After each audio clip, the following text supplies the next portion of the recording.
find yourselves at the foot or the entrance to a grand white wall, weathered now with age and creeping vines that have crawled up the side of the mountains in the first place, heavily embedded and attacked by the luster of time, and yet still very much standing, very much here.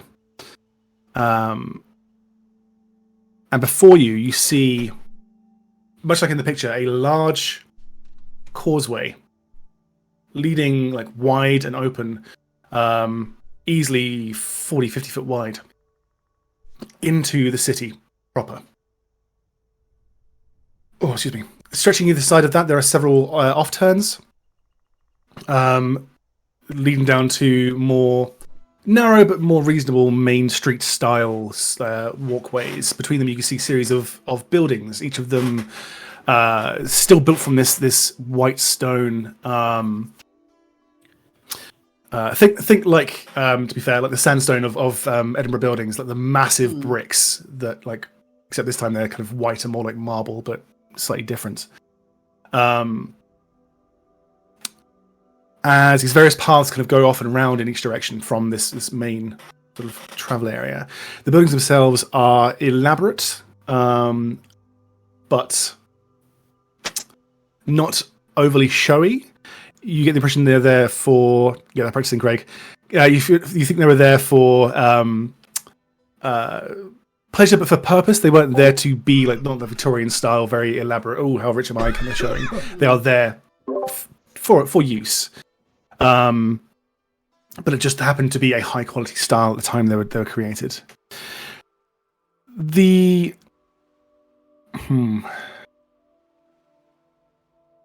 As the path continues ahead of you, one thing that does catch your eye is the fact that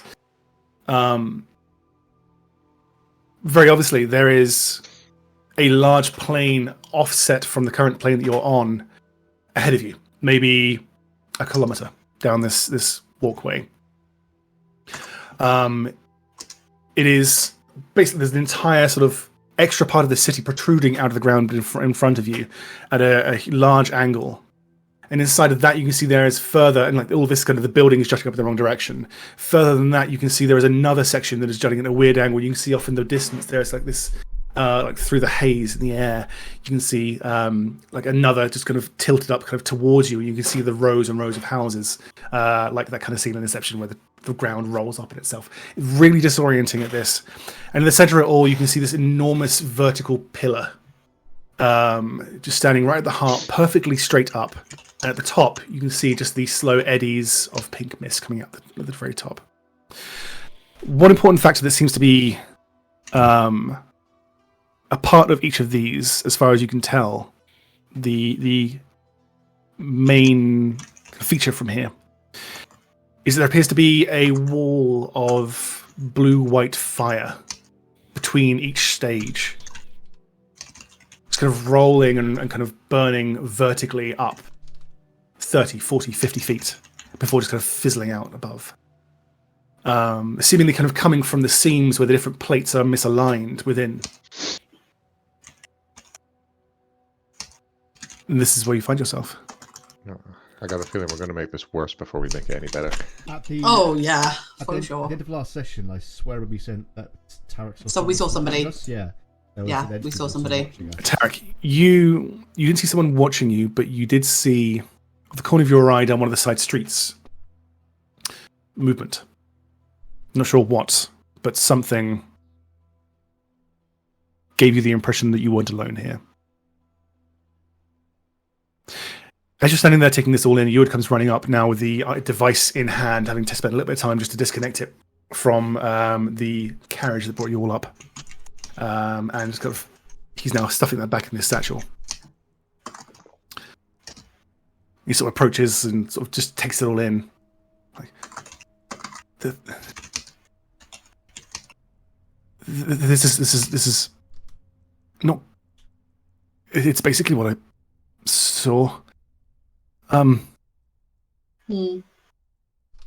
It's not too dissimilar from yourself. It doesn't go all the way.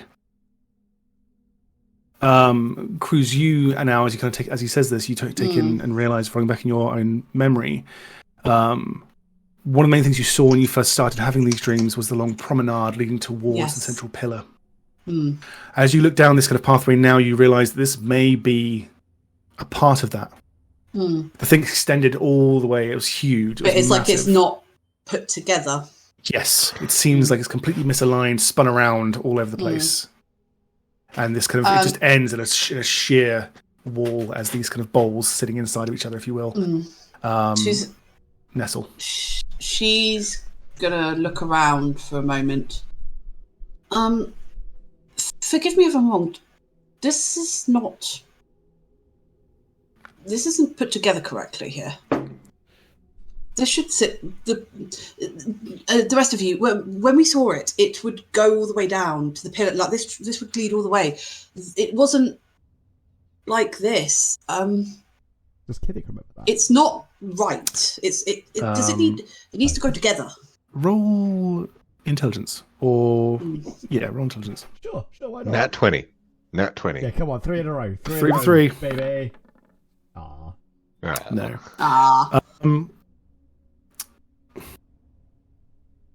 You're not sure. It wasn't the key of interest here. You're more focused on the person who you knew was going to be here and then seeing what they had. Could have been, but it certainly wasn't something that stuck in your mind. The fire wasn't there either, was it? The fire wasn't there. This is no. Not sure I would have remembered that. I would have remembered it. So you're saying the city's wrong? The best way I can it appears to me is it's like a puzzle pieces that are misaligned, or like a set of like have you ever had those the bowls that nest together that you can use, you keep them in the cupboard. Oh, baking, yeah. Imagine if someone had put them the wrong way round and they don't sit in properly. It's like that, but they're supposed to go a certain way. I feel like something's wrong here. So the city could move, or is this like some? Your device. What if it moves these? What if that's what it did? Move them. I mean, why it's wrong. He pulls the device back out, and like you can see, now that you've got this here and got the device out, it looks like a vague replica of the city, like an Art Deco representation of the city structure. You can see there's kind of the moving parts, but there's like a lot more around it than that. But you can see the paradigms from here. And you can see there are individual pieces, especially now here, multiple pieces just turning independent of each other. So an outer ring spinning one way, an inner ring spinning another, an outer ring spinning another. And it's like moving slowly under its own gravity, like a gyroscope rolling in on itself. It's possible, but I mean, nothing else seems to be moving whilst this is. I'd imagine there'd be a connection, but I don't know if it's the cause. Well, I think it's a fairly safe certainty that whatever your wife did, or you and your wife did, I suspect is the reason this is triggered. So perhaps it did misalign the city. It's certainly possible. We need to know more. I was going to say we should head for the central pillar, but I don't know if our way will be that easy. All right. What do the rest of you wish to? If that comes up, then Civilet's going to turn to Tarek. We need a place to bunker down. This is looking to be an extended stay, and we could use a place to rest when shit goes sideways. What are we looking for a bolt hole? You want something with... Well, I suppose it depends. Is it somewhere you want to defend, or is it somewhere you want to get out of quick? Both, ideally. Let's just drop. Wave your arm. Is this some RP shit happening? Is Civilet about being captured? I've got wiring down in Brighton. Just Echo Civilet just appears behind Brad. They just slowly kind of go dunk, dunk, dunk behind him, like, oh no. Oh, don't even start. The office goes down like a good 20 meters that way, and the lights actually turn off one by one. Horrifying. Yep. Man alive. Tarek, you, as you're kind of looking around, just sort of vaguely surveying on the back of Sivit's question, you notice, well, for one, you all recognise now that the city streets and the houses around here, the buildings around here, have not been entirely left clear of the ravages of time. There are several buildings that clearly have been reduced to so much rubble, various holes in roofs and slats where there may have been woodwork now long rotted. It's not pristine by any measure, and there are kind of like chunks of rocks sticking out of the ground, and then like where small plants have sort of bloomed through the dirt beneath. But Tarek, you notice just at the corner of your eye with your passive perception, and that passive perception is fucking killing me, by the way. It's so high.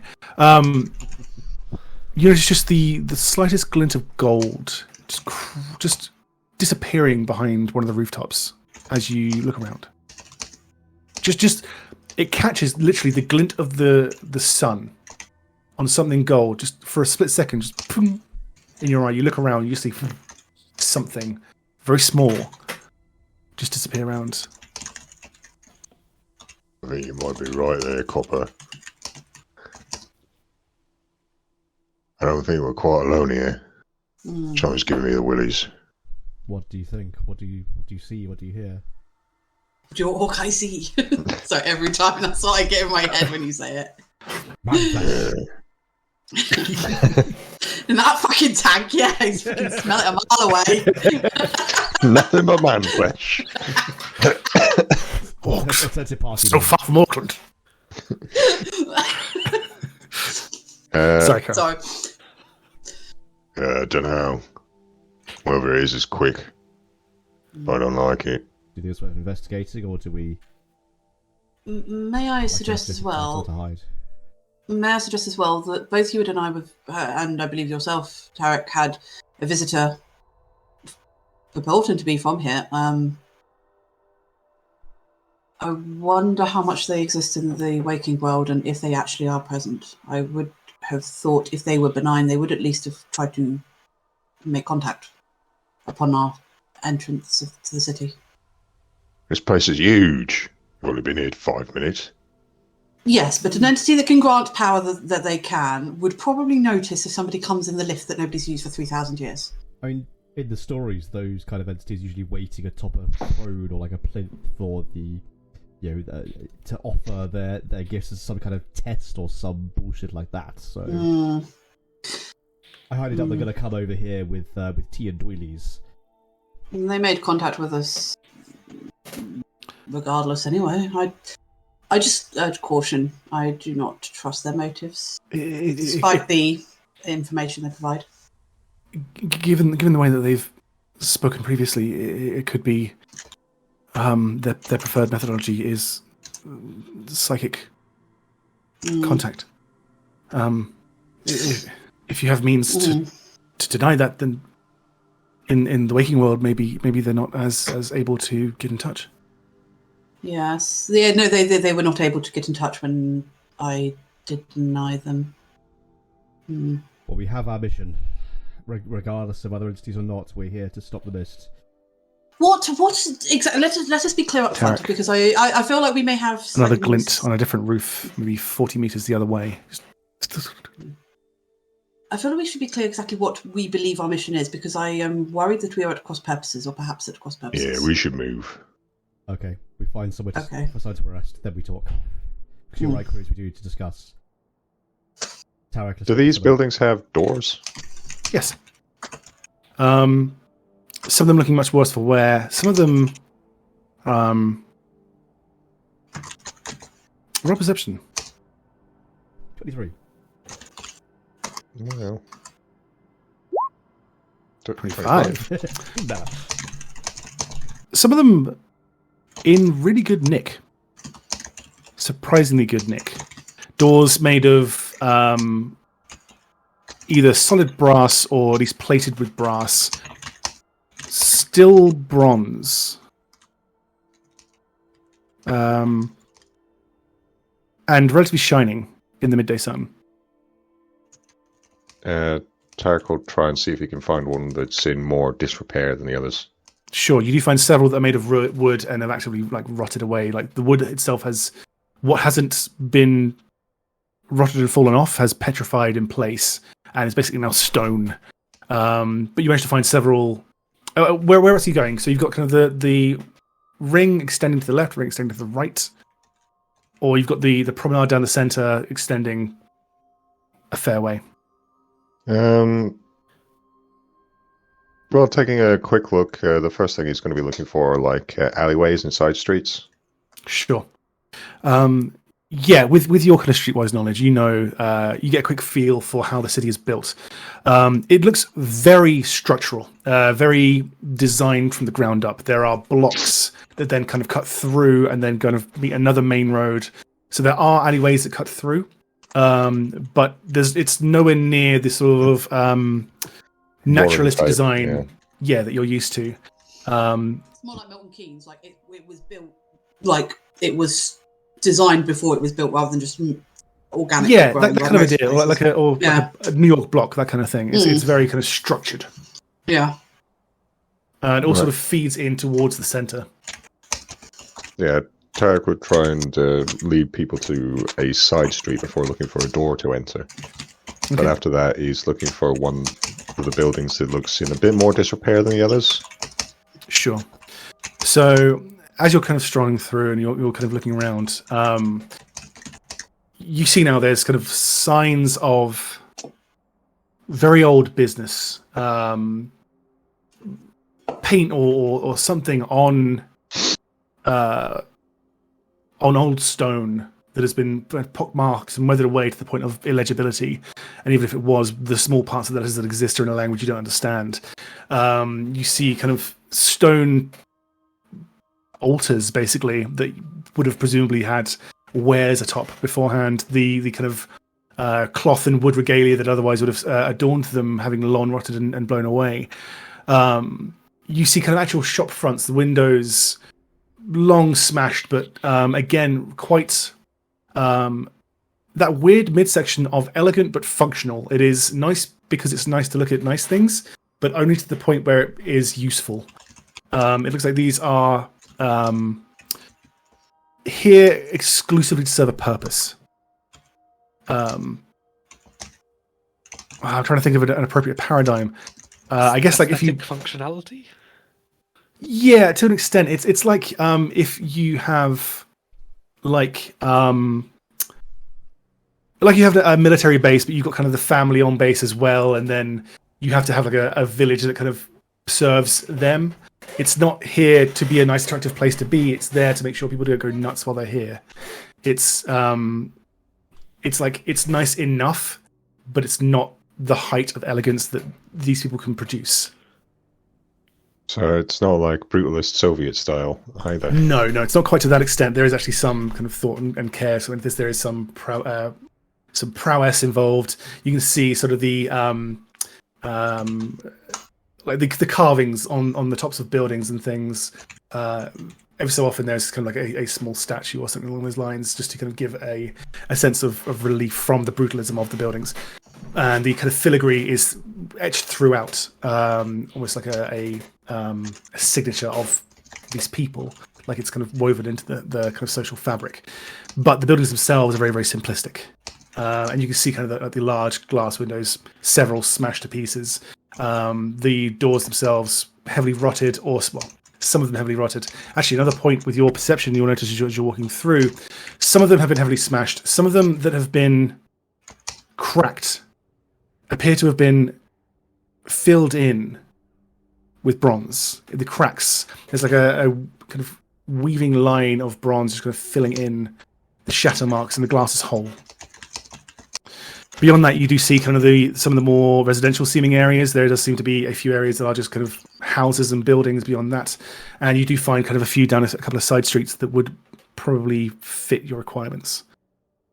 A door there is there's kind of a half door at an angle where the planks themselves have become long petrified, but the hinges are shiny and new. Yeah, that one will do. Tarek will just sort of like give a poke round and a look in. I mean, is it dusty? Is it clean? Is it... 1 floor, 2 floors. So to put your head in the door, you look around. There is. You can see there are the 2 floors from the outside. It kind of just is a smooth, flat surface. It seems to have a door and windows and door and windows all the way along, like one piece of wall, basically. But this one does have a second floor to it. You can see that as you kind of poke your head in and see the ceilings above you, and there's windows above that. The interior is dusty, heavily dusty. There are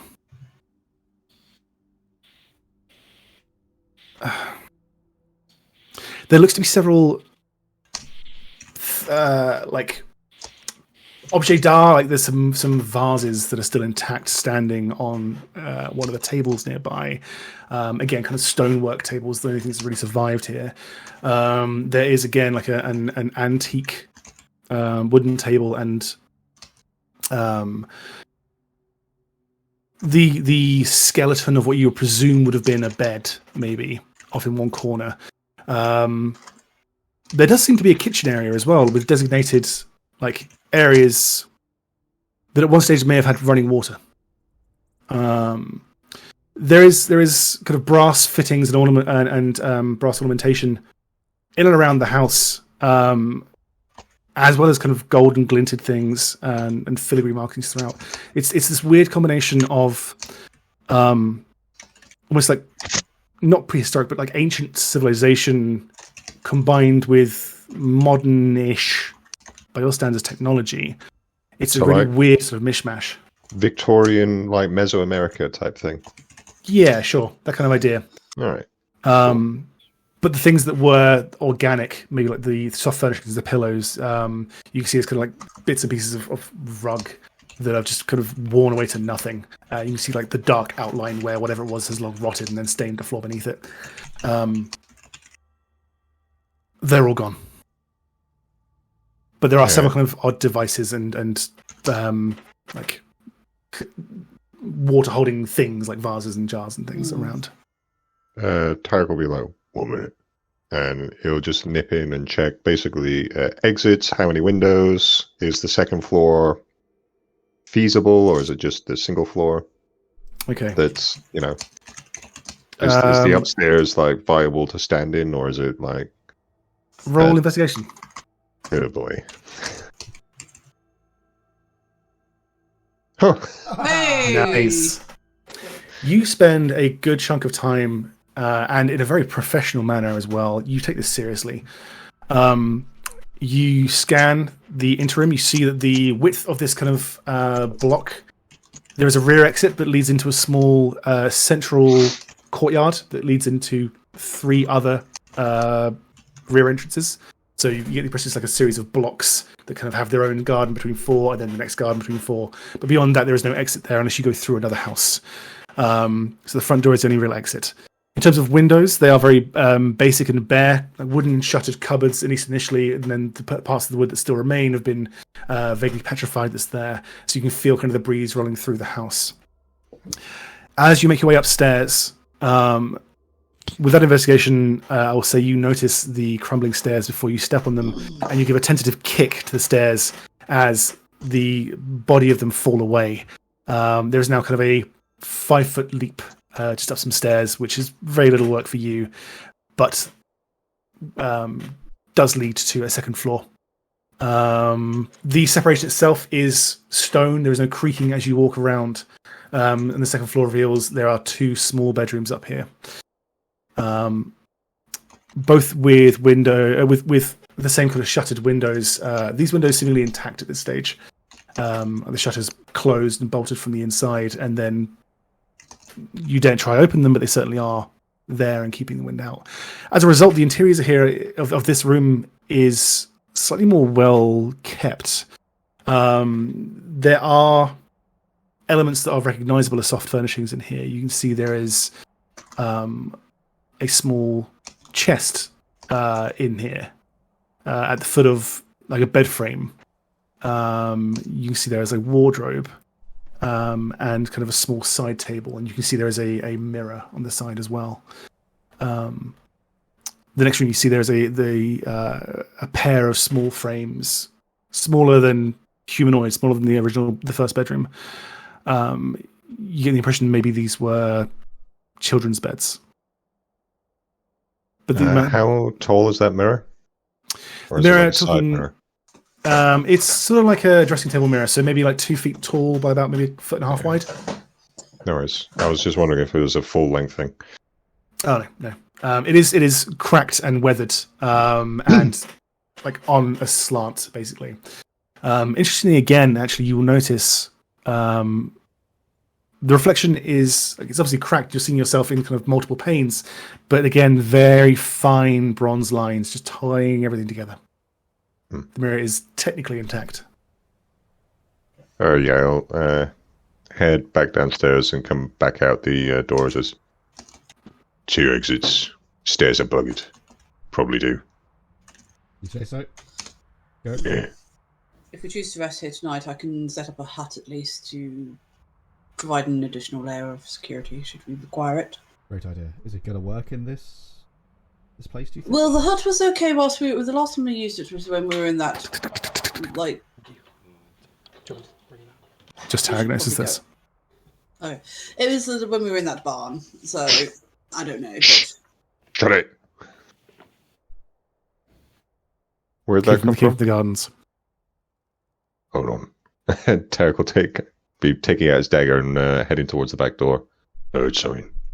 Typical draw sword and shield as Sivlet well. will take out his hammer and just sort of go to the other side of the door, I guess. Sure. You poke your head out the rear door, Tarek? Mm-hmm. Nothing obvious. Roll investigation. Come on, another 20. Can I just ask, are we inside this building now or are we outside? I get the impression you're all inside the building. Yeah, okay. Makes sense. You see, just again, as you kind of poke your head out, you're looking around. Nothing.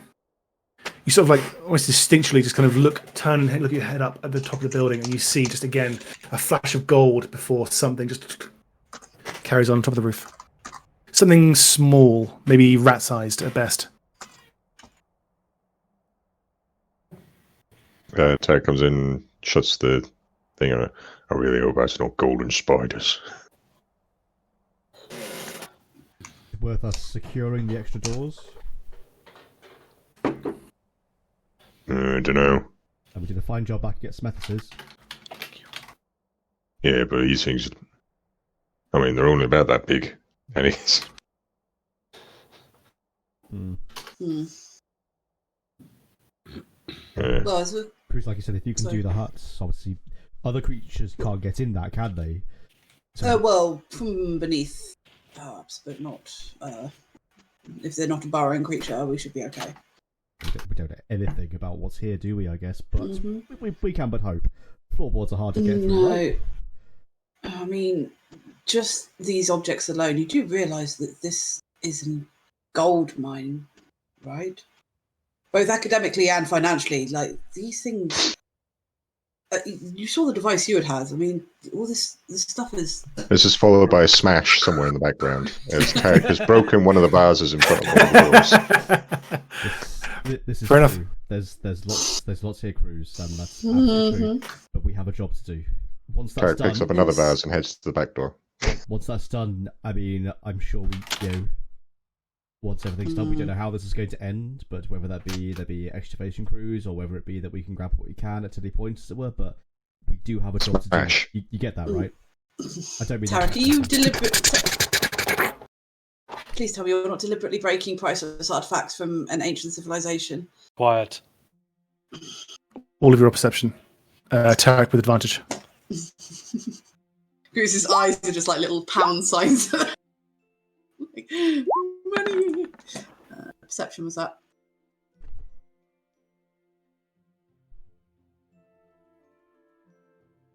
I'm too busy staring at I mean, shit. it's canon. Yeah. Yeah. And Tarek's like, All the this old is things. to make it easy for you fuckers to hear something if it comes through the door. Sivlet, you will certainly be the first to see, and we'll go inside first. as you hear kind of the sound of like metal on stone, as this kind of like skittering, tapping noise just walks its way closer to you. It's fast, it's scurrying, and before long, which direction are you currently looking? Probably towards Tarek at the back door. Okay, you hear this coming from the front, and you spin around just in time to see 3, 4, 5 small mechanical spiders just kind of climb their way up from the wall underneath the window that's framed and then up onto the ceiling, looking like this. Oh. Put it in general. Is it a big bag of note? Oh, Ooh. hell. You hear as they each anchor themselves into the ceiling, and the wire extends. They lower themselves to the floor. They are maybe the size of rats each.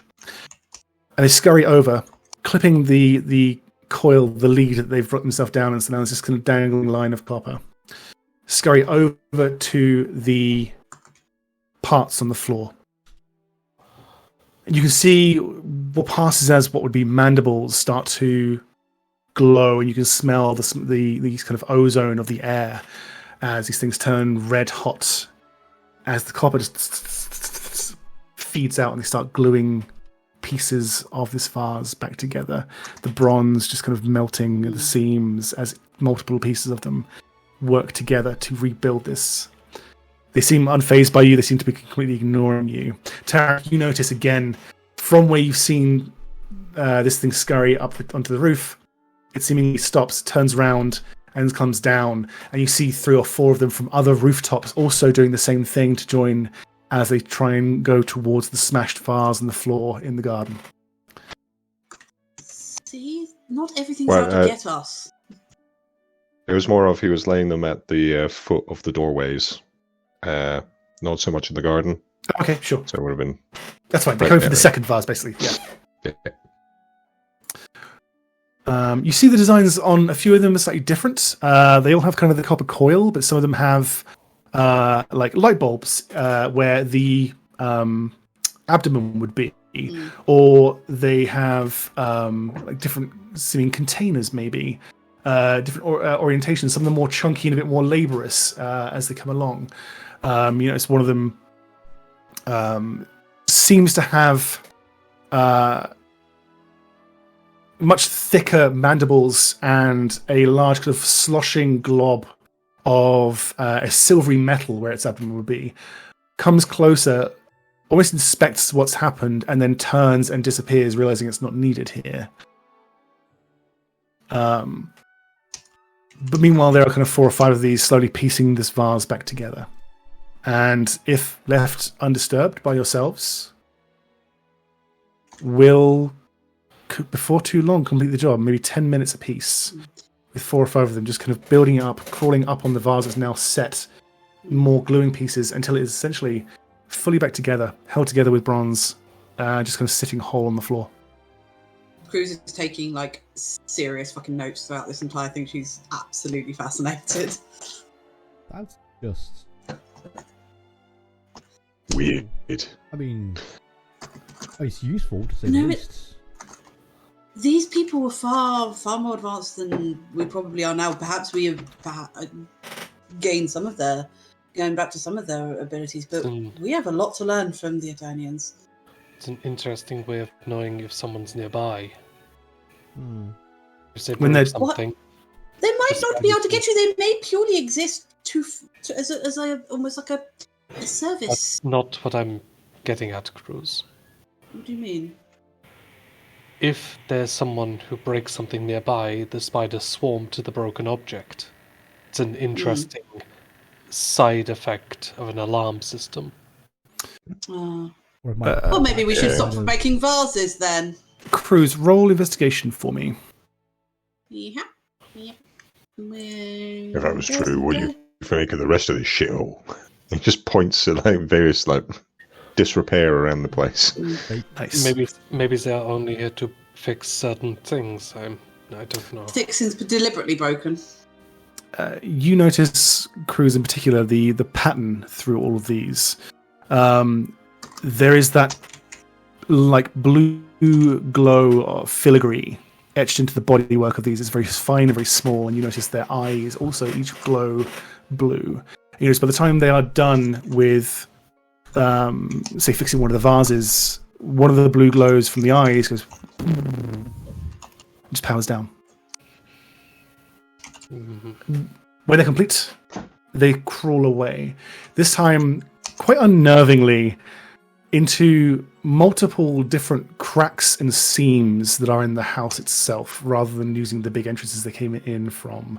They disappear into the work of the rest of the house like a real spider.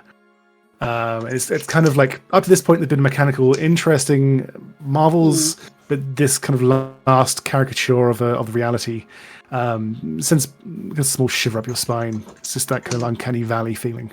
Yeah. I think it's safe to say we can probably rest here at least temporarily.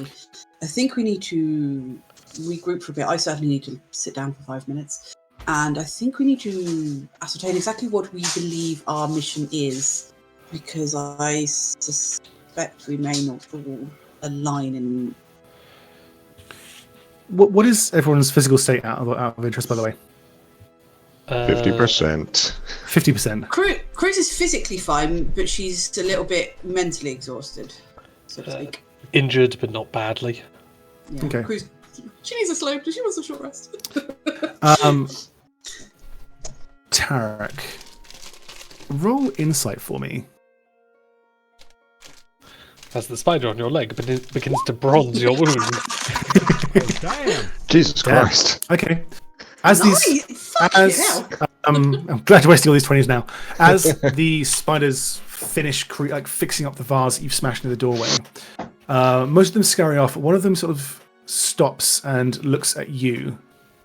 And you can see, like the others, its eyes going, and just kind of one of them of the 5 or 6 that it has visibly on there is powered down. But you feel like the other 5 are almost appraising you for a moment. It just stands there, looks up at you, studies you.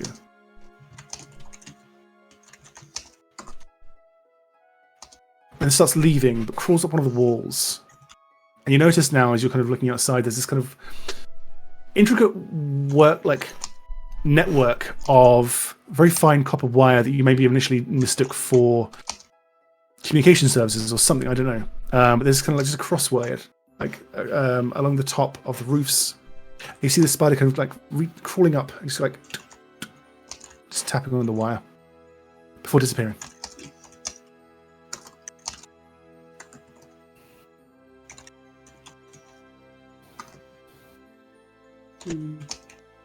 Well, that's the thing that happened.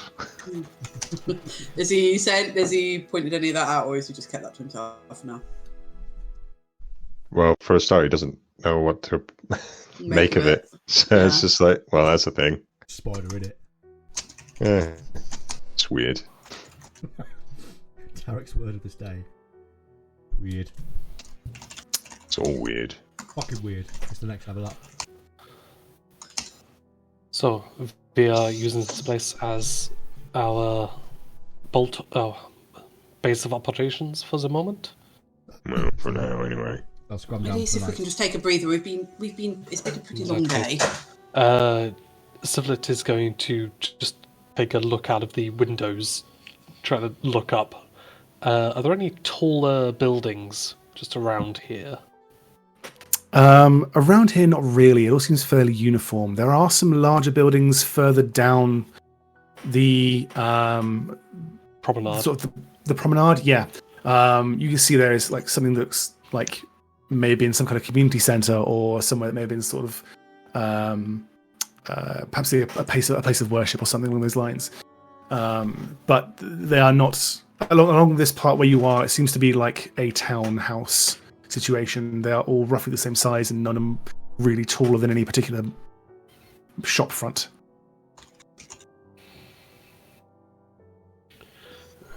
We should probably get a lay of the land.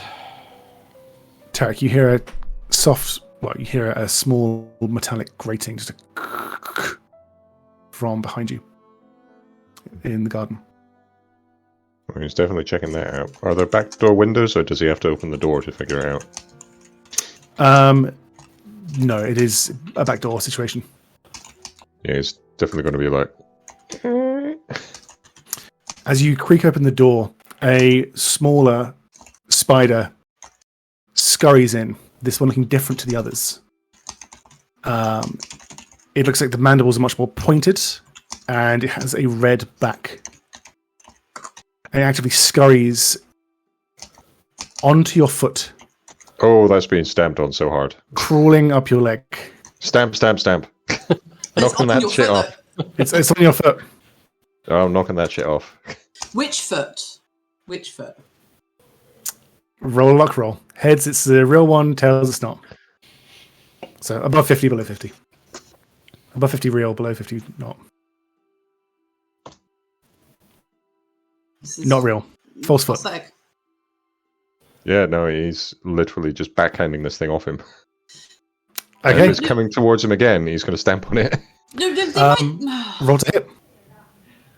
Can Cruz try and grab it if if she sees it? It's only a 13. Misses. It continues to scurry. Where do your trousers begin, Tarek? Oh, God. That is not a sentence you thought you'd say tonight. No. Are your trousers loose enough for it to fit up a pant leg? Damn it, boy, don't wear flares. It is small. These guys, the previous ones were like rat sized. This one is like actual, like house spider sized. It could get up trousers. Honestly, I always envisioned it that his artificial legs sort of... that's just a good question. I'm not sure whether he wears the pants legs over or like just bunched up at the end, like tied off. I might have been raggedy shorts. Well, I mean, the prosthetic has magic to blend in, look like a real leg. So it would otherwise look like you've got a pair of shorts on one leg if you did tie it off. Yeah, no, so I guess these are sort of at least capris, 3/4. Yeah, okay. In which case the spider just clips under the leg of your trousers. There is the sound of metal on metal. And it's kind of a scrape. Like, Alright, legs coming off. okay. You pull the leg off. No hard thing to do. It's strapped on, but you're practiced now at taking this thing off. And you pull it off, and the spider is there. As the flesh rapidly turns back into the mithril it's made of, the spider is there with two syringeal fangs poking through the metalwork. And it's just starting to retract it as you pull it out. You can see the red... Gonna be trying to smashy that. Can Cruz try and stop him from destroying it? You can certainly try. How you do it? She's just going to try and kind of like grab it from him, like just be like, whoa, like. Okay. The words out of my mouth sound so obvious as to be going. Can I have a contested athletics check, please? As Cruz tries to stop Tarek dealing with his leg. But this ain't going to go well. Athletics, yeah. I got a +1 strength. My minimum is now 24.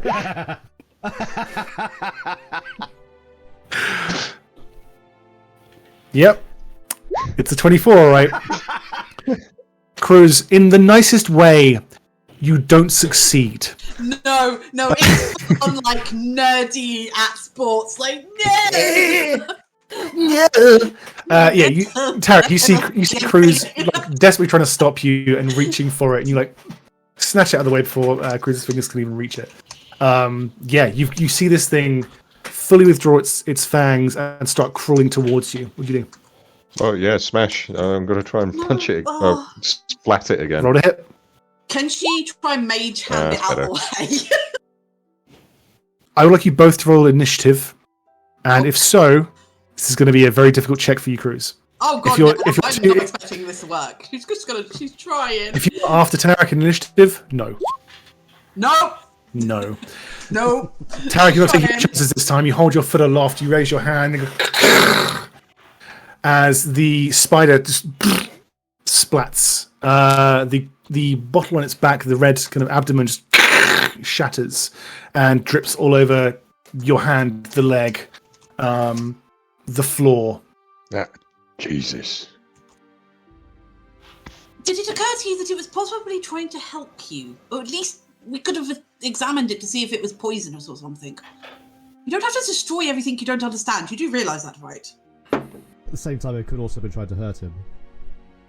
Yes, well, that's why I was stopping from smashing it so we could at least figure it out. They've Yeah, not been well, antagonistic. when I We see haven't one been the coming most at you, I won't antagonistic. bother. It has not been antagonistic. None of them have tried to attack us. Nothing here suggested that this Just bit my civilization leg. wants to hurt us. It It says may holding have his been trying leg. to fix it. Did it occur to It you? ain't broken. I mean, you look a bit battered up. Maybe they were trying to help. Not everyone is out to kill you. Cruz, roll Arcana.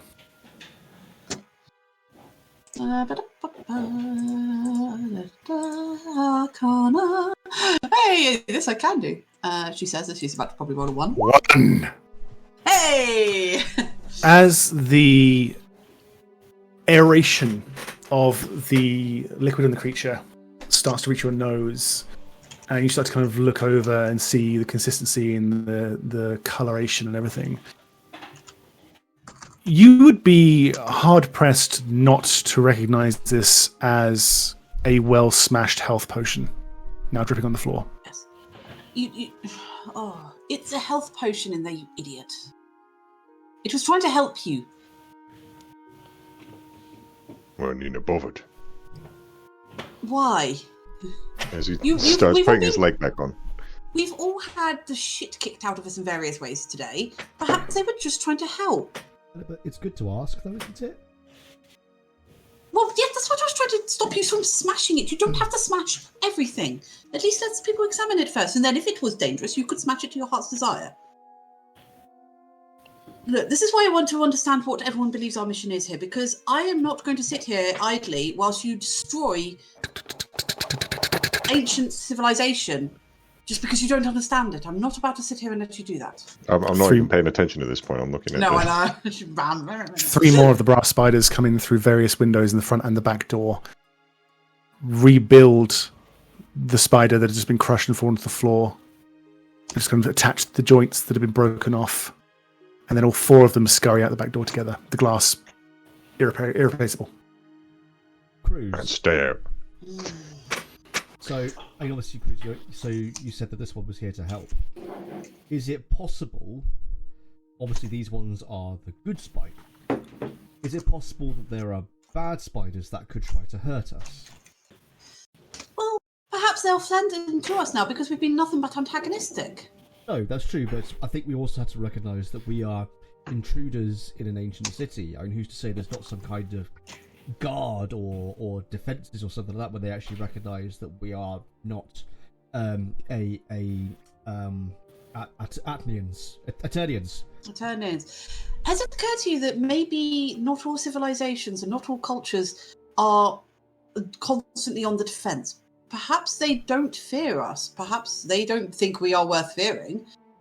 I don't know, but The I don't current think they structure think. of the city would indicate they were fairly defensive. I wouldn't blame. Wait, you understand what I mean, though? That maybe I didn't explain myself correctly. Cruz, They are you- peaceful. You are initially, also like, forgetting something else. What am I The forgetting? Eternians are not here. Something else is. This is something you do kind of pick up on now as it sort of dawns on a lot of you that there's not been a single skeleton or any indication of existence in this city the entire time you've been here. Honestly, Look, we need to understand what happened here. We do. no, and we do, but what's our priority, Cruz? to fix the mist, and to fix the mist, we need to understand where it's coming from. And I suspect it is probably connected to why the Eternity suddenly disappeared off the face of the earth. Well, I can tell you where it's fucking coming from. Oh, good God. Yes, we know it's coming from the pillar at the thing, but where? Why is it there? Right. What do you all believe our mission is? Please explain to me what you understand our mission to be. Our goal is to stop the mist here. Now, I think I see what you're trying to say, Cruz. You want to understand why everything has happened. It'll be great if we could just get to this smoky pillar, and there's just some great big off button, and there you go, job done. Or there's some mad scientist spewing it all out, and we defeat them, and all is good and wonderful and done.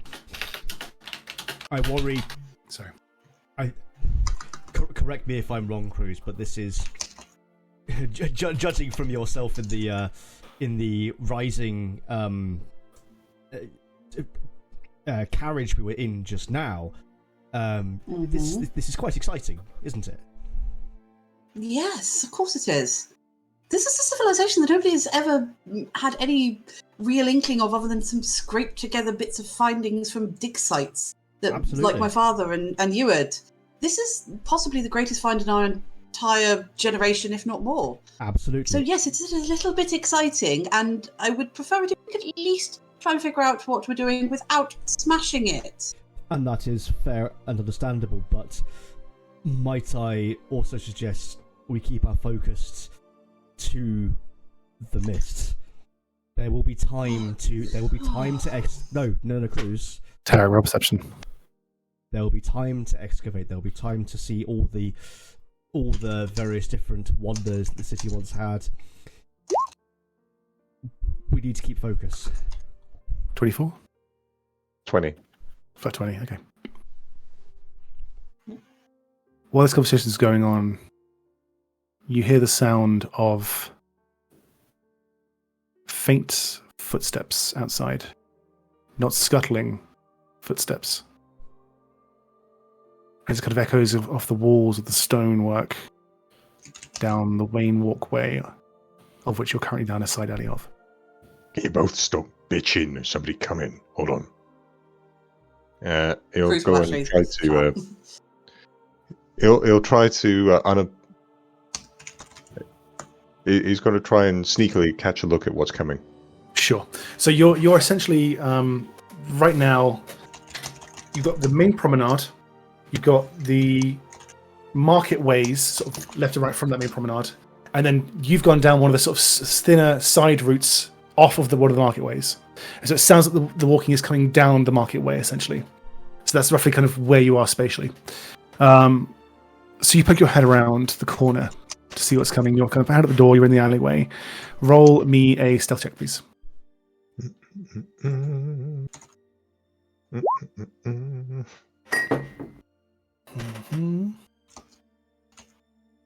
Are you going properly into the marketway proper, or are you just poking your head just out the door and watching to see if something passes your field of vision? Yeah, he's basically trying to make sure he's not seen. Okay.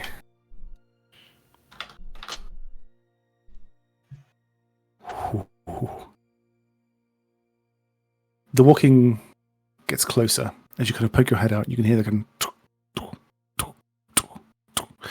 It sounds not metallic, but at the same time not cloth. It's not soft footsteps. And it's kind of awkward. It's stilting, almost. As you see, there is a pause. And a weird sort of noise you can't really source before a creature, chitinous, with large bug-like eyes, 4 sets of arms, walking with a trident in hand, just walks across your field of vision, just looking around before continuing past and carrying on down the walkway. You've seen these creatures before. Yeah, I know I have.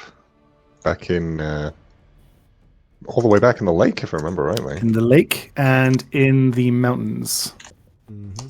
Yeah, in the caves. Mm. Yeah. Wait, is this the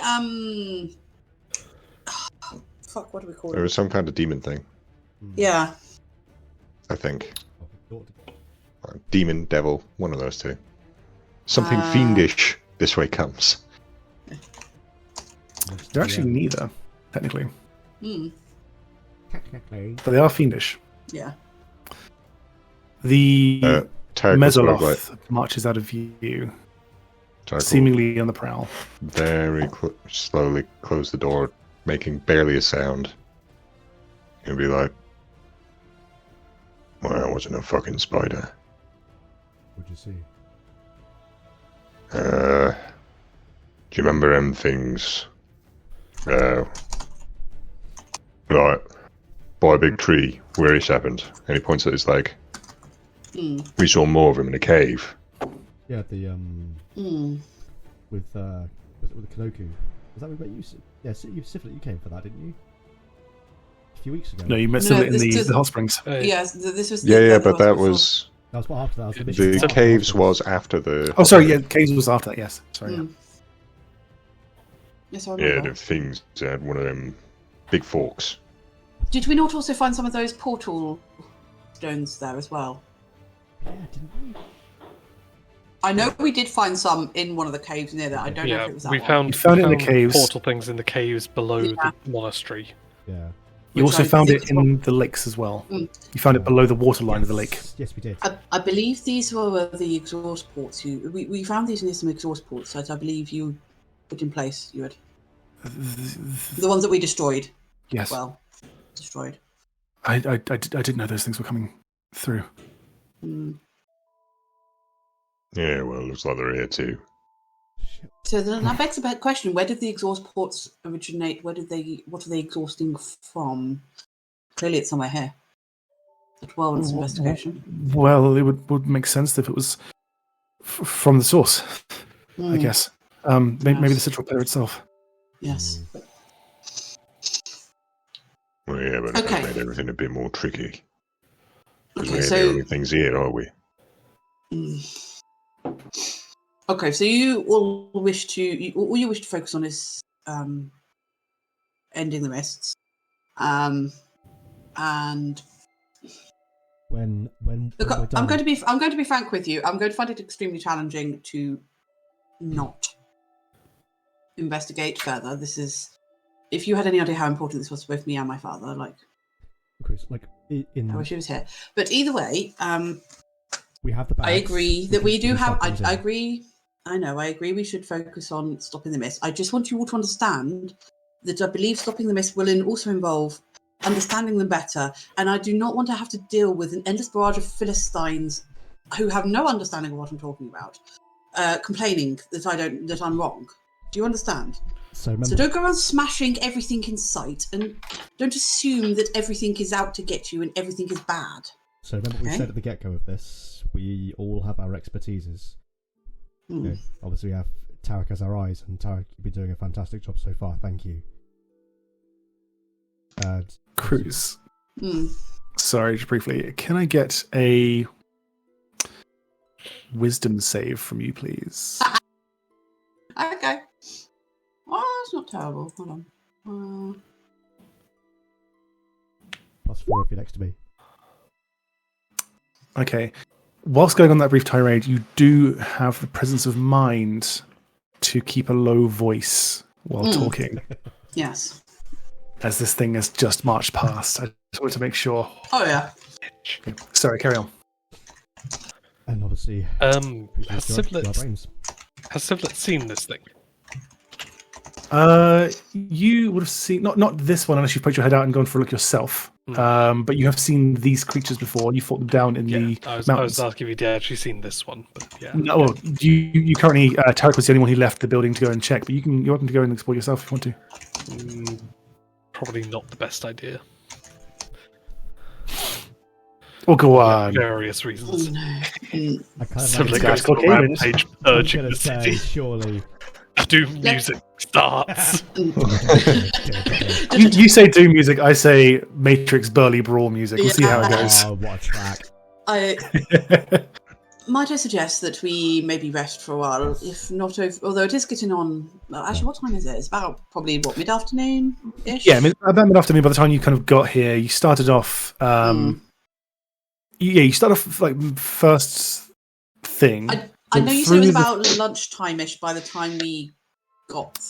I may have understood. Yeah, by the time we get through the woods at lunchtime, so by the time everything's done, yeah, sort of like 3 o'clock ish right now. I guess early nights. I don't.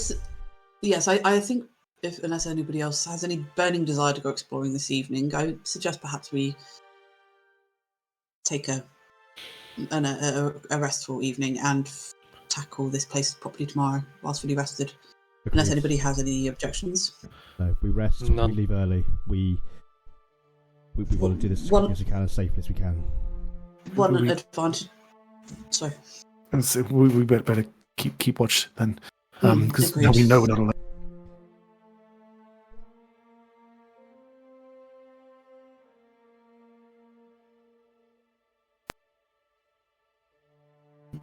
I will have contact with. Well, I should have contact with my father tomorrow, which may be of benefit to us. I'll be able to contact him every day from now on. Well, from tomorrow. It should arrive. I should be able to contact him from tomorrow. May I suggest we also sleep on the second floor? Or the first floor, rather. What do you mean, this Cool. rather than up there, down here? No, Up there. Yes. up there. Stairs are out too. If, They go up when anything Yes. follows up. if something Yes, comes in and sees the stairs are broken, then it would be less inclined to come up and look. Smart move. Unless they don't need the stairs to get up to there, but no, I see the value of what you're saying. Windows are intact and all. What I suggest, Okay, so we're not in sight then. Okay. I suggest, Tarek, you're right to take first watch on your own since you're the most perceptive bugger out of all of us. Yeah, I can keep an eye out. And then Alistair, you're a little bit quiet and muffled. I'm not sure if anyone else is picking up on that. Oh, I think it's because the mic was slightly further away from my mouth. No, it was Alistair, not you. You're fine. Oh, sorry. is that better? Yeah, I think so. So this is slightly muffled. Yeah, my Discord. It's alright, we can hear you. It's just. Okay, I can turn the gain up if needs be. give that a try. Oh, that's. There we Oh, Yeah, you guys. Oh. Yeah, We keep this Yeah. up in 2 sessions, and then afterwards, Alistair realizes at last, after checking everything, that we've been gaslighting him for like 4 sessions. we wouldn't. I'd forget. I'd Anyway. forget to do it. So carry on. But Tarek, if you want to take first watch on your own, and then rest of us in pairs.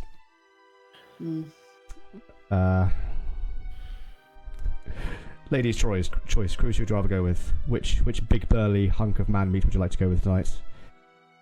You were. If you ever. Okay, you're utter just those- flexing in the corner. If you ever utter that sentence again, Kivik, I swear. And she's just like, I don't know. I know you're spoiled You're for all choice. equally useless. You're all equally useless. I mean, you could try being civil again at chess, but we know that's not going to happen. Yes, you know what? Actually, I will. Civlet, you and I shall take watch, and we should. Begins And taking you out and the I- test net. You and I shall take watch, and we shall rematch. It has been a long time coming. 5 gold We on shall Silver. rematch during our watch. You were doing Yes, me. but he's sober. He's sober. Is that You've better never, or I've never worse? played you so. I've never played you sober, Sir Philip. She's gonna grin at him. So it probably doesn't remember the last time he played sober. Doesn't actually know how to play it sober. Oh This god. is checkers? Nice of you to meet me at my level. Okay, so I shall take a watch with Sivlet then, and Ewan and Kirik, you shall take. Would you like to take the second watch, and we shall take the last? Yeah, sure, we could do that. Tarek clambers into the stairwell and cups his hands. Come on, so then. it will Oh, right. take a small sort of jog step up. Yeah, without too much difficulty, the lot of you can traverse. Yeah. Siblet can jump straight up. Yeah. Yeah, you can probably jump it. So it is just like a chunk of like 4 or 5 steps, just kind of crumble down and are sitting as a pile of rubble beneath the stairwell. Basically, it is leapable. It is crossable. It's not like the fucking the bridge of Moria. It's the whole. Yeah, Tarek is more like just offering it for mostly you Yeah. or the cruise. Yeah, Cruz will sort of do it, but look really annoyed about the fact that she will accept it. Yeah, you will gratefully. He's like, thanks, Tarek. He's like help himself over. And climb up himself. Sure. And you all kind of encounter the same scenario that Tarek found himself. You see the 2 bedrooms up here. You see the largely intact bed frame that's now relatively petrified.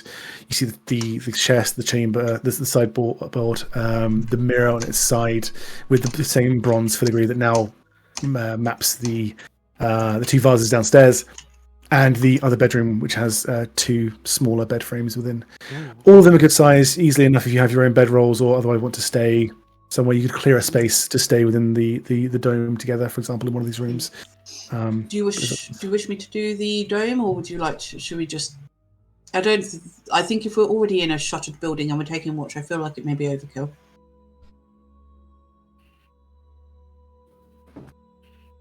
Tarek's already taking up a perch by a window that will overlook the main road outside. Why don't you try using it as a let's call it a test or an experiment to make sure it actually works? So the windows are shuttered, closed currently, and unless you want to try opening them, it's up to you. Yeah, he'll crack them. Mostly he wants to be able to see the main thoroughfare, even if it's only slightly. Okay. As long as he can look around a bit, he's going to crack it so he can look around and see both sides of the road, if possible. Okay. Roll me a sleight of hand check, please. Ooh. Oh no. Oh dear, there we go. There we go. You go to push the frame of this thing open, and you sort of ham-fistedly just think, fuck it, it'll swing. The thing itself just cracks, and about a good quarter of one of the window slats just kind of breaks off, shatters, and goes tumbling to the ground. It's like it just kind of crumbles below. I'll just sit back. I'm going to do that. Perhaps we may be lucky and the spiders will fix it. Okay, so yes, perhaps the dome may be an idea. Okay. Yeah, she'll spend some time and cast the thingamajig. Nope. Or not. Got it. You see, Tarek, the same creature has come running up, looking wildly around outside the alley, looking for the source of what that noise just was. Just everyone duck down. Can I get a group stealth check, please? God. Oh God. Disadvantage for us heavy armor, Civlet. Yeah.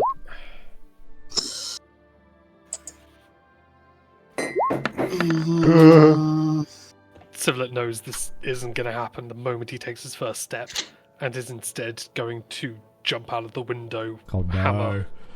No! Oh. It's not directly outside. It's at the end of the corridor. Street. Are you doing that, Civlet? Yes or no? Probably, yeah. Oh, Jesus. Civlet can't roll for shit here, so... Anybody want to grab him? Stop him? Kivik will try and put an arm out. If he's in front of me, he'll try and put an arm out and just kind of at least just stop the initial movement. But if he pushes past, he pushes past. Contested athletics pair of you. We're even Stevens, I think, aren't we? So that'll be fun. Rollies! Oh, Ooh. oh you got one more. Come on. Yay! You managed to kind of just grab onto the back of his armor before he goes too far. This is the noise that Civlet has caused, basically, essentially, knowing that there's no chance. You kind of grabbing onto the back and kind of the strain and the grunt and the shaking of the armor is why Civlet rolls so poorly on stealth, basically. But with his rolls, it comes down to Hewitt. Oh God! Oh no! Let's see Hewitt's stealth roll.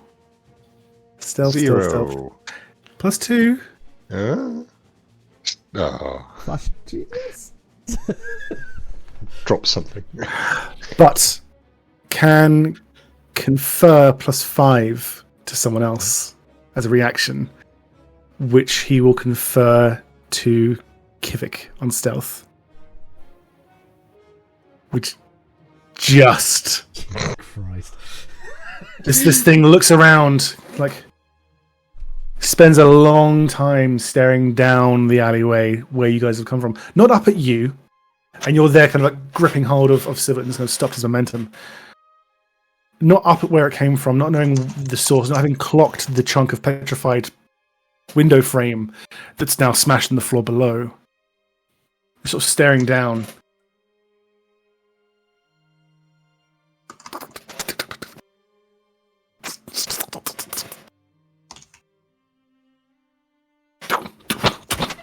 Stomps out of you.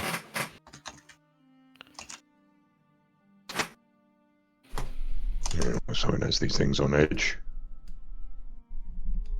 Okay, yes, I will actually cast the hut. I think that may be a good idea. At least, for some. Perhaps if we're in here, perhaps we could have it in here for whoever is on watch. Agreed. We can pass in and out of it, should we wish. Well, that'll last until you need to leave it, Haley. Yeah. Yeah, well, she'll just suck it up and do that. You're on last watch anyway, so. Okay, yeah, she'll just leave it. Yeah, no, because that's what happened before. Yeah, all right, solid. She'll just cast it anyway. It gives a bit of help if nothing else. Okay. What time of day is it now? Still around sort of 3-4 o'clock. Great. I won't actually. I will cast it when we're ready to actually go to sleep. 8 hours. I'll say hours. Yeah, she'll cast it when we're ready to go to sleep. Okay, no problem.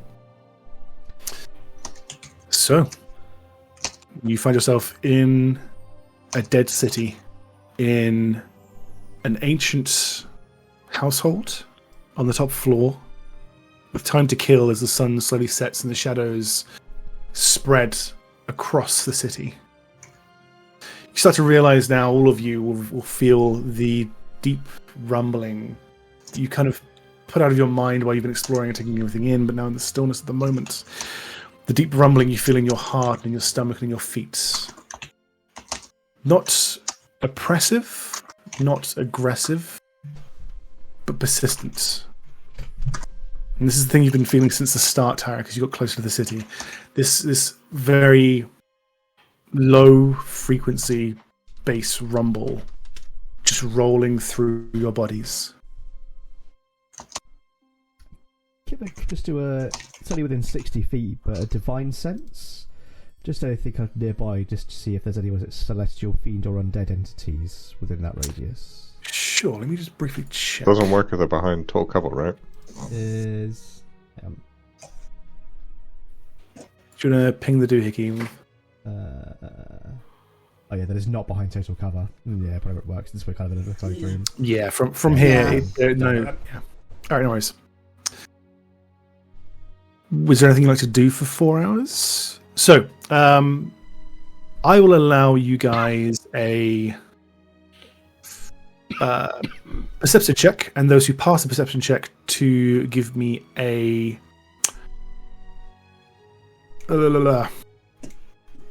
intelligence check. So perception, and then if you pass an intelligence, yeah? Yes. Team Big Brain. Cruz, Tarek.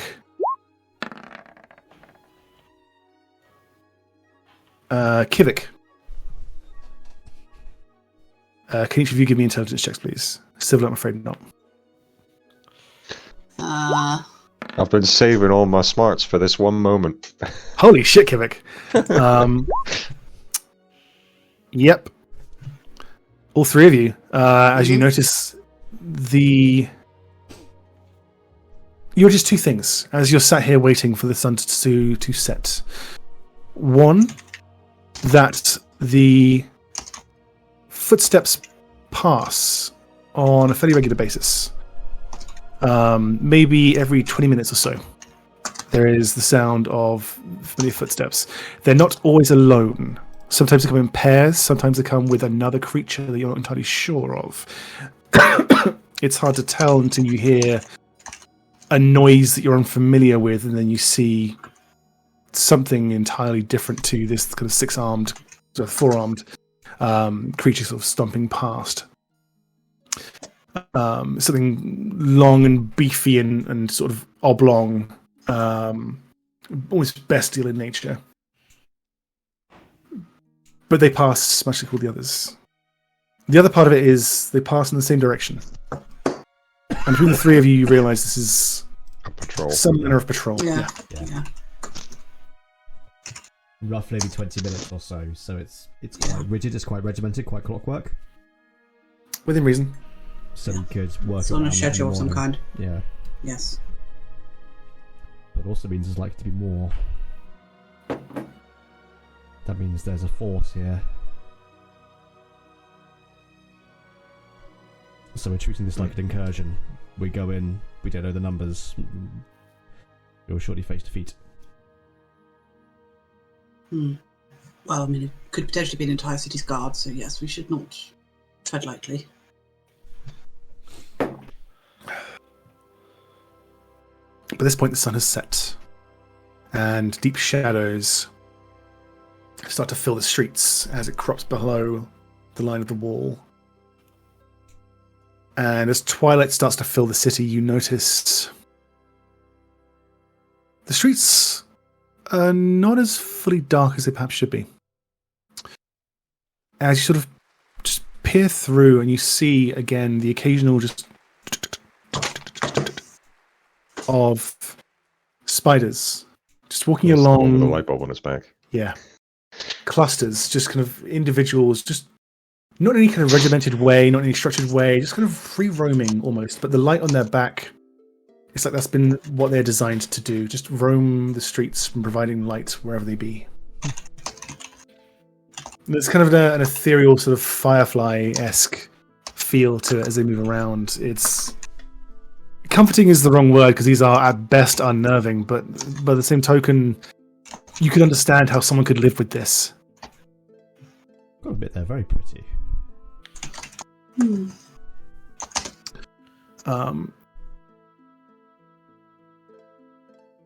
Anyone who is watching this for any length of time, can you give me a perception check, please?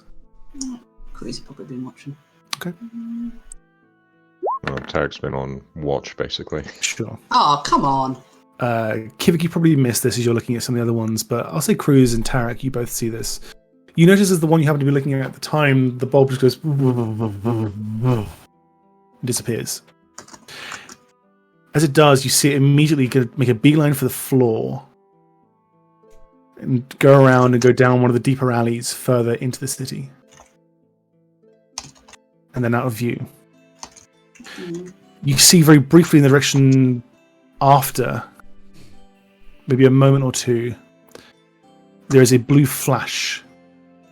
So, similar to when you perform fireball cruise, that kind of like boom. Yeah. And then a moment later, it comes crawling back out, very brightly lit, like the North Star of light bulbs, regaining its exact position where it was on the wall, and then continuing to seemingly meander randomly. They have some sort of way to charge back up the energy that they consume. It's not too similar to what I was doing with the tank. Fascinating. I wonder Well, then... that means magic's not going to be any use on them then. Not necessarily. I mean, magic worked on the tank. But I wonder if they are able to tap into a source of arcane energy, if it is purely for themselves or if anyone else could. I wonder.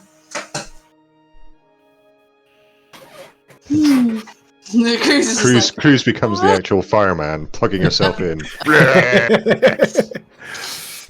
It'd be like, Lewis, who's laughing now? I've got all the energy. Fuck you. I've got a submachine gun. Ho ho ho. I'm thinking more like it's more like she's like, I can have all the power. Like I could be BP and then charge you for the these things. Yeah, BP has never had a disastrous oil spill or anything. No. Yes, you see this as it goes on in the city, and it's now very much dusk. You reckon it's roughly around 8 p.m. And you've been more or less sat here. Have you been doing anything the last 4 hours, by the way, between you all? Tarek's mostly been looking out the window. Sure. Cruz has been boring as fuck and mostly just writing notes and just having a nerd fit. In order not to tempt himself into doing anything, Sivlet's going to get into the warehouse bag and begin sorting that pile of lead and gold. Okay, sure. Is this the warehouse bag with the large hogshead Open. thingy? It is, yes. Yeah. Instead of rancid goblin brandy, yes. Yeah, I wouldn't It's put it not past Sivlet, rancid. though. It's Probably is it's now. well seasoned. It's like a sailor worm. It's fine. Yeah. Ugh. Brandy Goblin. What's it? There's that bar in like Vancouver or something. It's got a human toe in the Yeah. the alcohol. There's a rhyme that goes with it. Let me see it. Human toe alcohol. Sorry, in Yukon. Drink it fast or drink it slow, but your lips must touch this gnarly toe. That's the one. It's that, but with goblin. I mean, that's the No, because it was the a whole giant goblin, fishes. and that thing probably had stuff in his intestines. Yeah, it's fine. It's like... Yeah, more brandy. It was pasteurized first, you don't need to worry. Drink with class or drink while slobbering. Either way, your lips must touch the goblin. I thought when it said kiss for class, you're kissing the goblin's ass. I mean, no. It's going to leave that exactly where it is. It smells fine. It smells interesting, but it smells Cool. drinkable. Sivlet ain't gonna Fine. do it. That's fine. It's fine. Yeah, okay. You spend some time sorting through lead and gold. It's tedious work, but it certainly is beneficial. I'll say you managed to sort maybe half of the pile. So it was like, what was it? Something like 20 grand's worth of coins or something? yeah, something Yeah. like that. About a quarter of it was gold. I forget exactly what I've told you, but it is your money now, not my car.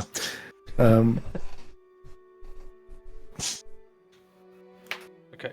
And then when it comes time to sleep, yeah, Sivlet will probably have someone get him out, Sure. and he will voluntarily help himself out. Yeah, you have enough time to work out a system of getting yourselves out or like organizing a way to be pulled out at request. It's not that big a deal. I would imagine that if I voluntarily walk through the portal where someone's hand comes out, then I can just climb.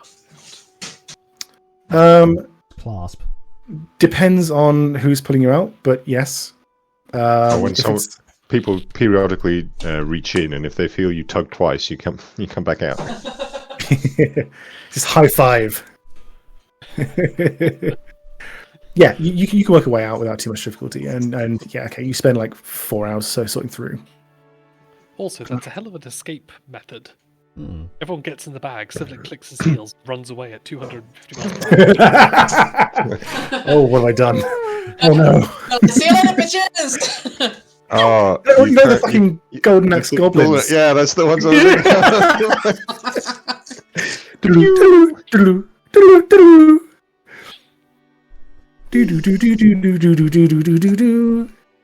Anyway, yeah, you see the spectacle before you. It is twilight, nay nighttime. What would you like to do?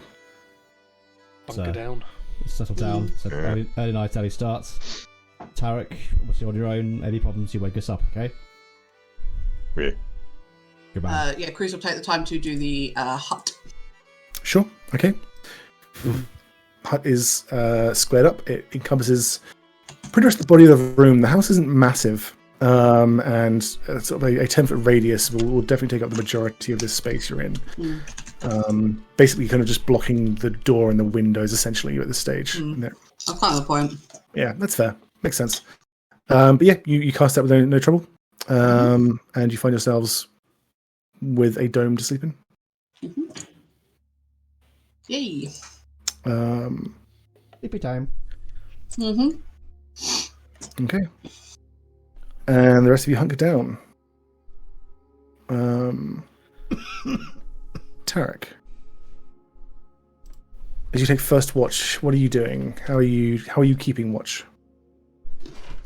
Basically, he's doing what he's mostly been doing during the time that we've just been kicking back.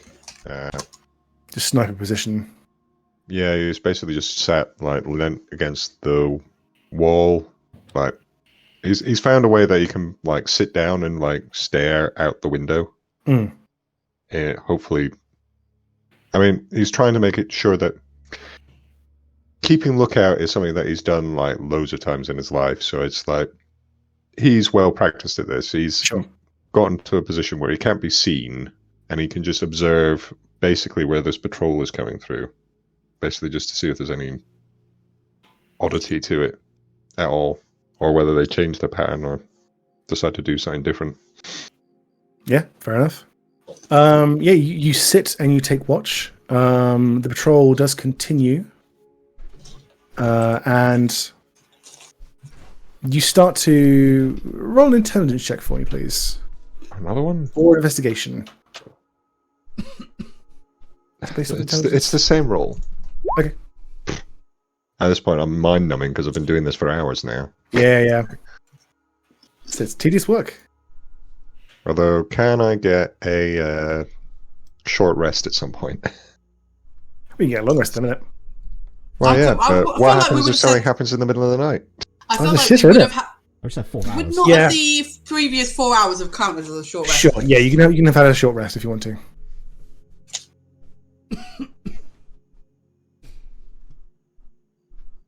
Uh, 13 plus 4 times 4, which is 16. 29.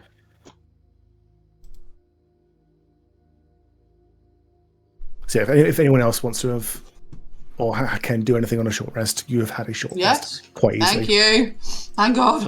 It's not In exactly case we a get short woken up rest after thing, but, fucking spells. could I get my token set up again so I can see my health on it? Oh, dude, yeah. What do you need from me? I just need you to set the bars as this is hit points. Sure. Health, I think, might actually be the green one. I've always used red. I prefer red. Because my rage is the red. Is Yeah. hair. Hair. Height, hero points, extra bonus. What's it come under for health? HP, I think. Oh, that might be it. There we go, yeah, HP. Blue as anything in particular? Yeah. Oh, no. Actually, never mind. No. Okay. And red as... Nothing in particular. So just HP. Yeah, just hit points. Okay. Should be done. Let's see. Yeah, that'll work. Cool, okay. Oh, I don't see them. Are they Okay. only visible to you? Yeah. Oh, are mine only visible to me? Mm. I see all. Cool, okay. Mahahaha, the power! Okay, cool. The attacks just like settled up for the long haul. No worries. Okay. Yeah, you notice these continuing patrols rolling through. You notice as well, like at one point, one of the spiders, for the gaps that they can't just crawl across easily. You notice at various points they just kind of leap, and they have fantastic leaping abilities. To be fair, they spring off of buildings and kind of land on the other with a large trail of just like softly floating, very very fine copper wire leading them from A to B, and they kind of clip it and falls to the floor. But you notice kind of one of these things kind of crawling across the walkway right as the patrol is going, one of the light bulb spiders in particular. And you hear kind of a... as the spider is hit by this guy's trident. Swings, flies through the air, and smashes into one of the nearby windows. A bunch of other spiders come scurrying out and start repairing this one window that's been smashed to reinstate it as it was. As well as repairing the spider. but the patrol continues uninterested. The rest of you, can I get wisdom saves, please? Now, am I going to keep going? Because I have not failed this yet. Cruz's myth that she's the only one who started a gold dream. Oh.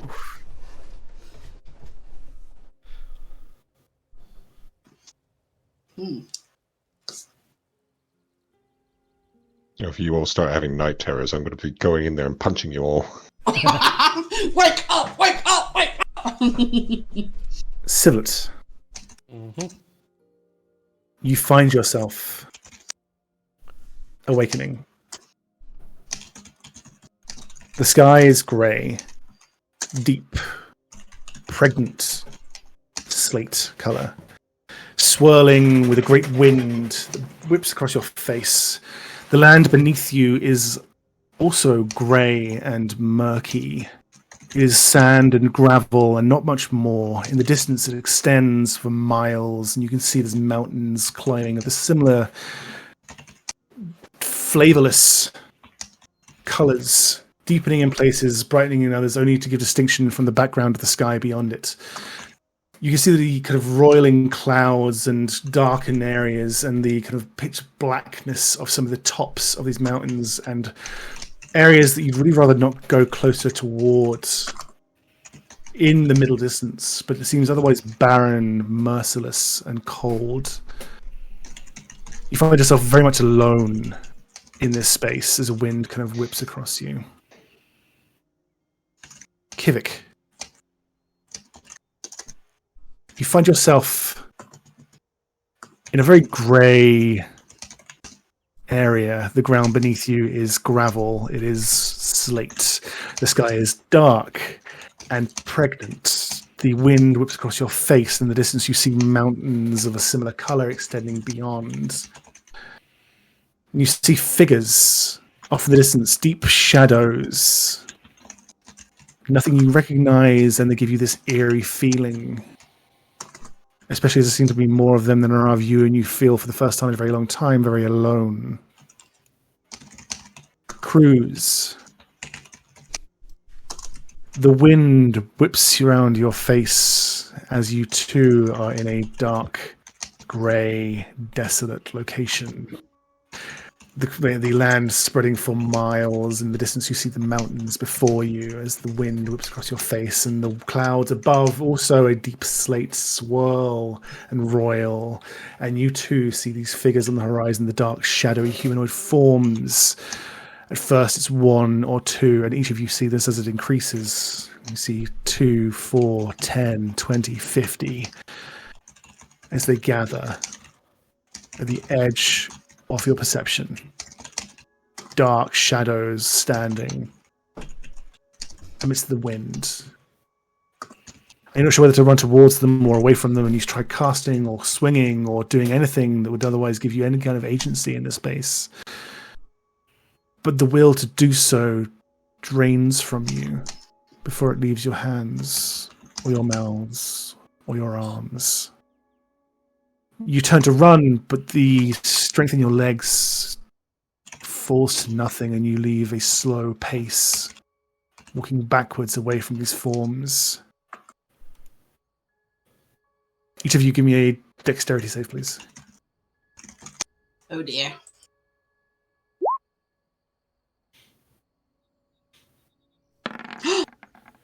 Fucking hell. Oh, I did the best. Wow. Each of you stumbles as you stagger backwards. Sivlet, you land down on your hands and your knees. Kirik, you likewise drop to a knee for a moment. And Cruz, you manage to kind of find your balance at the last moment. As you see spreading around you, coming from down the mountains, you see more forms just appearing, coming much like figures had appeared through the mist themselves, from nothing into something, into forms, into shadow, into being. These things appearing, just these shadowy figures, become denser and more real, but no more visible. The outlines more visible as humanoids, as you see they have many arms amongst them. They are a roiling mass of being, and they seem malevolent. You find the ability to really pick yourself up again, draining from your muscles as you scrabble backwards now away from these things. They slowly approach. But you are also going slowly, so it seems they're moving fast enough for you. Maybe it's slightly faster as they increase in size on the edge of the horizon. And again, that feeling of being so very, very alone just rolls over you as you realize you are your only company on this plane, wherever it may be. You try and cry out for someone, anyone, something recognizable, something friendly to come to your aid, but again, the cry dies on your lips as it reaches your throat, and all that leaves is a hoarse whisper into the air that is whipped away and taken from you before you can even make any noise, carried by the wind into nothingness where no one will hear. You try and spin around and look for any kind of route out of this place, and you see there is more of a ravine as the gravel tips behind you and just starts rolling down and down and down. And the direction that you go, seemingly you are pulled down in this angular hill of loose gravel and shale. As you scrabble backwards, can each of you give me another dex save, please? Oh, I'm not going to be able to pull this off twice. Hey. No, I didn't. So you managed to sort of maintain your pace and you kind of ride the skiing down, but Cruz and Kivik, both of you, as you feel this kind of endless hill, you cannot see the bottom of where this is going. It is consistently against you as this kind of loose, sharp, biting gravel just pings into you as you both slide. You try and scrabble almost desperately now to regain some footing, and you find yourself almost desperate to go the direction you came, because at least that was flat. Maybe there was something approaching, but certainly it was there, and it was stable, and it was a place of relative safety, admittedly filled with dread. But this endless falling is almost more unnerving as you slide, and you slide, and you slide. And you look to the left and the right, and on the left you see Kivik. You see a grayscale form of Sivlet to your left. And to your right, you see a grayscale form of Cruz. Cruz, you see these two in grayscale form either side of you, and all of you are sharing a horrified look at the realization as you stumble together deeper and deeper down. Can we react at all? What would you like to do? I'd like to cast light on myself. Roll. Is religion a thing in 5e? I forget. Yeah. Yep. Roll religion with disadvantage.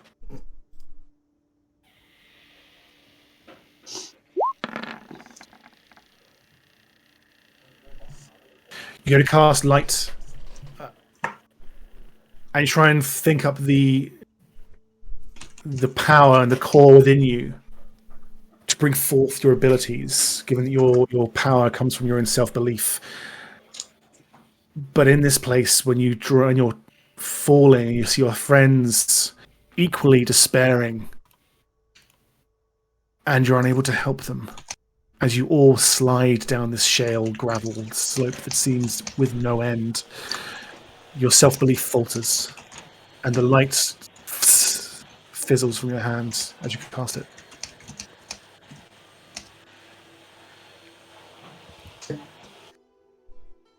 The hill continues, and if you hear in your head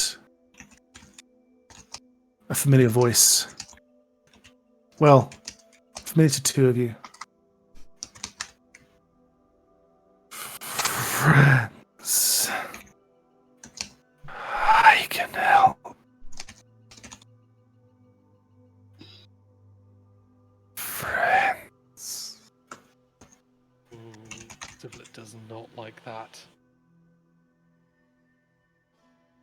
Shut up, self-doubt. Sivlet's going to have a very visceral reaction to someone saying that they can help me out of a bad situation. Oh, Cruz is really torn. As you continue to slide, The light drops and gets deeper and darker. You find yourself sliding now in shadow. There's all brightness, and those of you familiar with like low light vision, you find even that starting to fail you as the shadows further encroach. Is the voice coming from above, below, or is it just all encompassing? All encompassing.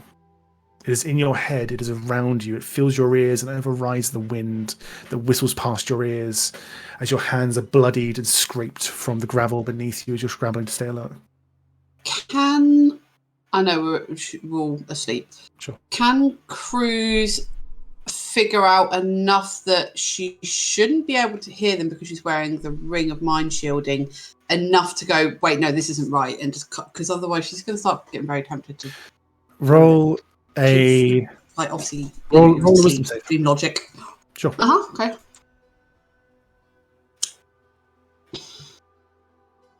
Nope. God.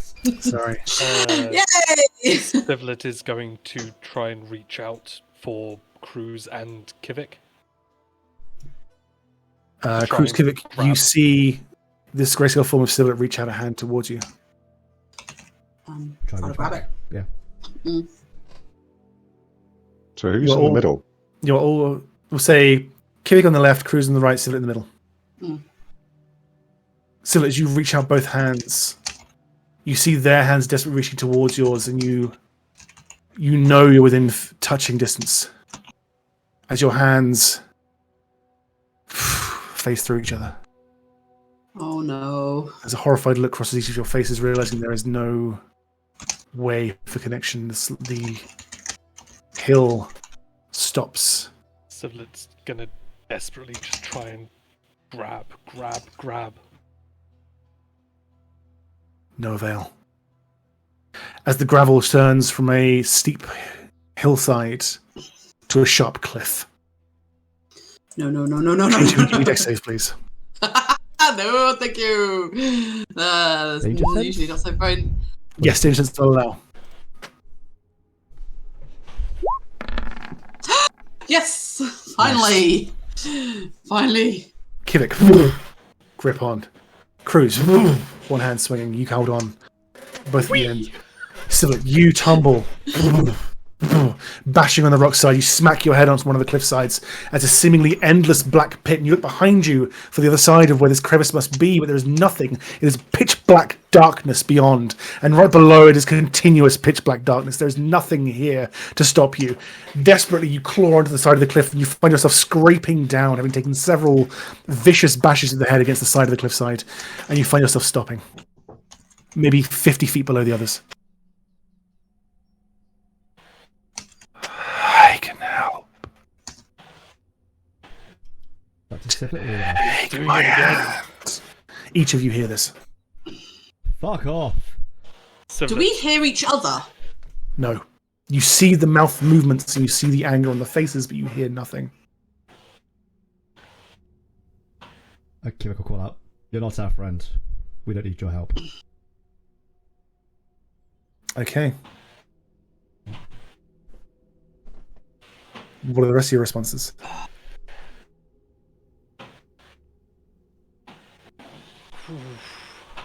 If you were a friend, you wouldn't say you would save me now anyway. I shouldn't have to accept. Save me anyway. Why do I have to accept My you? friend. Only you hear this, Cruz. I don't have friends. So that you watch as Behind you! the chunk of cliffside that Kivik is grabbing onto cracks, slips, and gives way. As Kivik, you fall and tumble past into the blackness below. Sivlet's Moments later. gonna do what he did the first time and jump for him. You leap after. You hear again as you're falling, Sivlet, as the cliffside that's holding Cruz crumbles and begins to fall as the three of you fall into blackness. Kivik, you wake up. Sivlet, you wake up. Cruz, you wake up. Each of you taking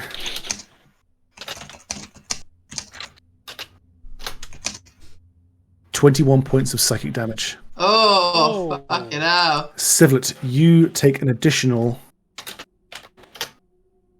5 points of bashing damage as your hands are covered in cuts and scrapes. As you fall down the mountainside, you feel there's a fresh bloody wound that's appeared since you've slept on your forehead, just like gently trickling down past your eye. Is Eward awake? That's a very good point. Because we didn't see him. Eward is asleep. She's gonna Off our doom. She's gonna grab that device out of his bag. Okay. And roll stealth, or you keep doing it. Oh no, she's not gonna try and be subtle about it. She's grabbing it out of his bag. Whether he wakes up or not, she don't give a shit. She's pissed off. Okay.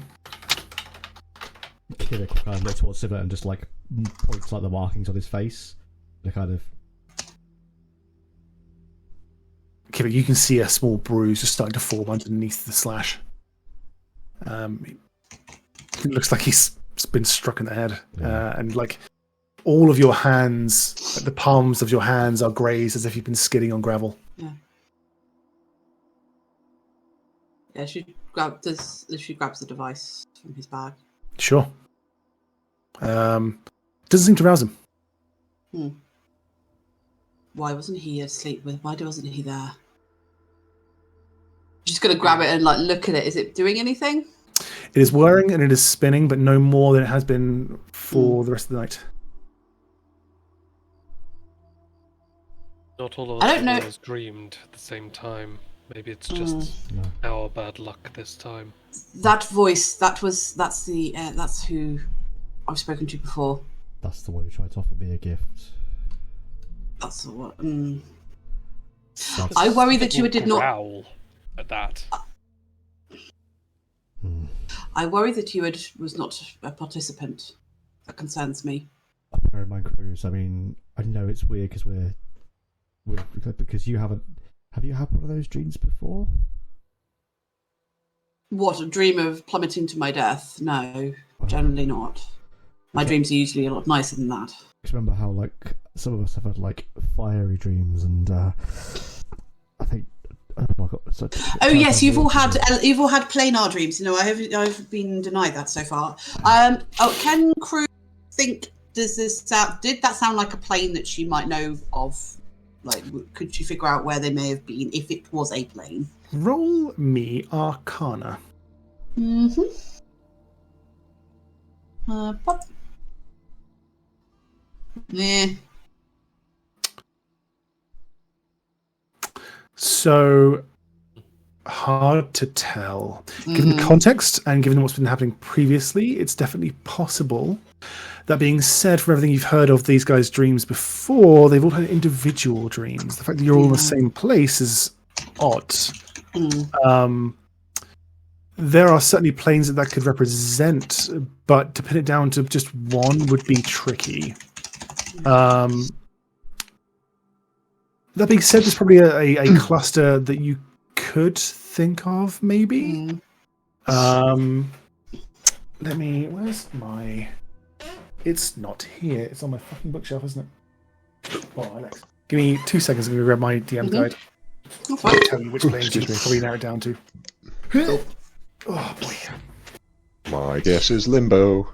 Yeah, I was going to say, like Pandemonium, maybe, with all the wind. No, it wasn't wind. It wasn't... No, it was more Limbo. It's definitely... Could be. Or even I take. I feel like the sense of like like that sense of falling forever into nothingness. By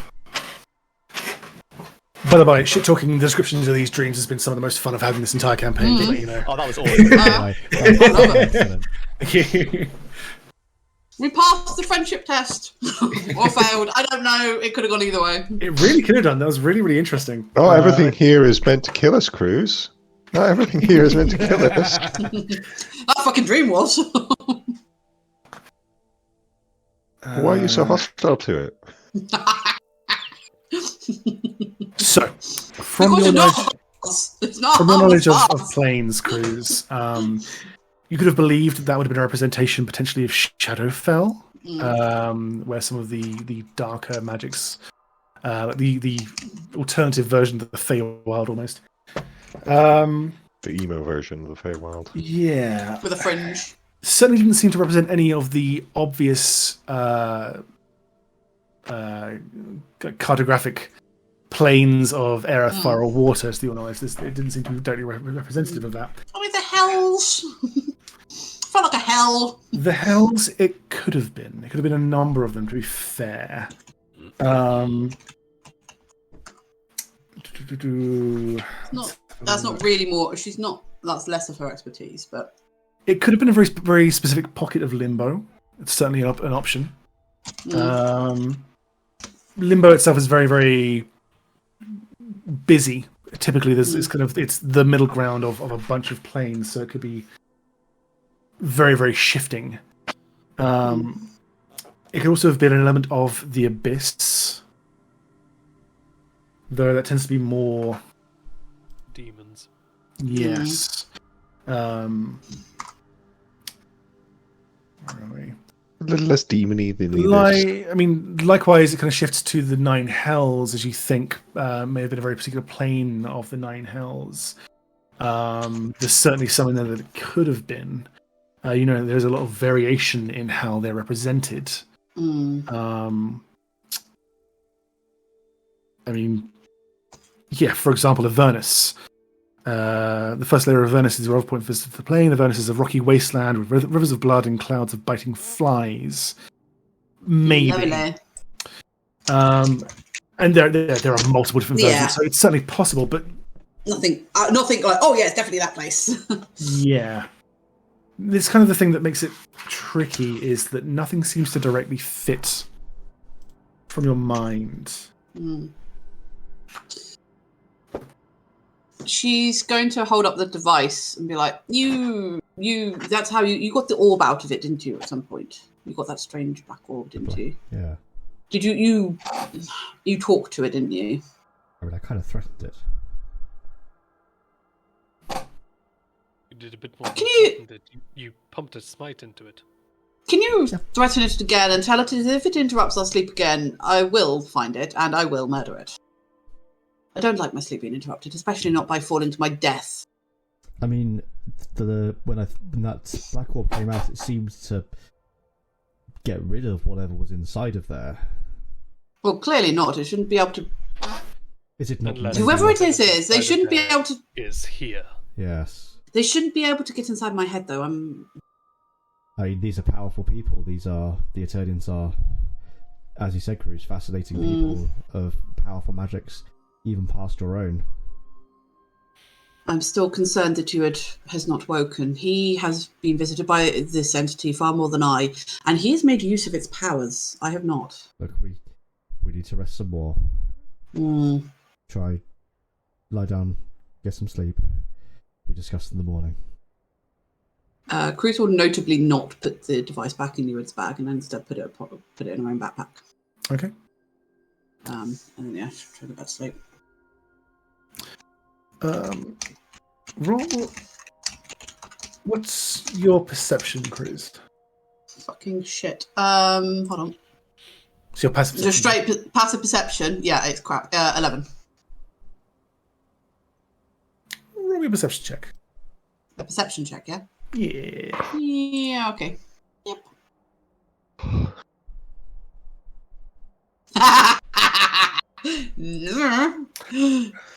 You don't know what you don't know. AF. Either way, as you pointedly don't give the device back to Eward, there seems to be no sign of shifting there, no disturbance. Tarek, you witness all this as they come around, maybe 2-3 hours into your shift. Well, I think I'm technically outside the bubble at this point. Oh, okay. And it's opaque, I believe. I may be able to hear it. I don't know if sound can pass hold through. Hold on, let me get the sound ping can pass up. through, yeah. Yeah. You probably would have heard us going.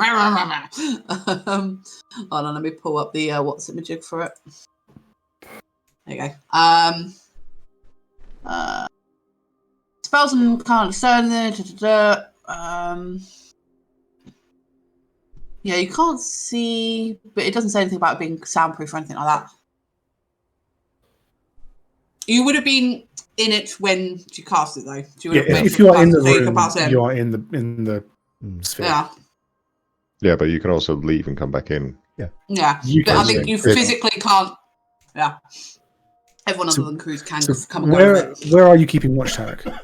Well, I'm probably propped near the at the window. In which case, you're still in the dome. So the dome itself, the room isn't huge. It's certainly not 20 feet wide. So you'd still be kind of covered by this. The dome would basically block up externally, visibly, the windows and the doors, essentially. So they'd be unpassable. But you would be able to see through, and you'd be kind of staring through the dome out the window, essentially. So you'd still be in there. Oh, okay. So yeah, you see these three towards the end of your shift, sort of like one by one, wake up, and this goes on. Tarek, warning: we had a shared nightmare. Please, if you hear voices, a creepy voice telling you to be its friend, please do not accept, no matter how desperate. And it will be desperate. Right. Okay. Maybe because this will probably happen again, if we can figure out a way to force ourselves awake. Because that's what when the one last time offered me a gift, I tried to force myself to wake up and somehow did. I mean, there was certainly tried some sort of, I believe they called it like some sort of lucid dreaming past Lewich, but it never really worked. I think it was one of those parlour tricks of second years playing on first years. Tarek, if it's a bad dream, wake yourself up. Simple as that. He kind of nods over to Sivlet. He's somehow the dreams are real. If you get hurt in your dream, it hurts for real. If you die in the game, you die for real. No. Right. How are you still standing then? Go to sleep, wake myself up. Or if you can't wake yourself up, just please don't accept anything. Don't accept any friendship requests. Don't accept any requests. But don't trust any. Don't trust any voice. I know I'm preaching to the converted here, but please do not trust any voices that you hear, no matter how desperate your situation. Anyway, sleep time. Yes. Oh, I'll be glad to sleep in a proper bed soon. Okay. Tarek will look at this as like so much nonsense. Sat down. Yeah, Tarek, the rest of your watch goes relatively unhindered. You see the regular patrols, and as the night deepens and darkens into the darkness you're familiar with now. Actually, being able to see the stars for the first time in a long time, even though the moon itself is now very, very pretty much gone. It's its own weird comfort. It's almost like the normality is brought back to you. Being able to look up and see the blackness of the night. But still, these creatures, like the light bulb spiders, just sort of move through the city of their own accord. Almost sort of, you see them collectively dim at one point, and you realize there must be a certain time or something in the middle of the night where they've sort of gone night mode, if you will. They've gone more like a nightlight version, yeah. But your watch comes to an end without any real issue. You keep quiet when you hear the patrols go past. You see them, you acknowledge them, and then you can continue, and it becomes fairly regular. Your watch comes to an end. Interesting. It was Kivik and Eward next, so Yeah. he was just going to push them awake. Yeah, thank you. Your watch. All okay? The patrols? Yeah. Alright. The same patrols. They ain't stopped. Yurd will shake himself awake. Seemingly not in any real discomfort.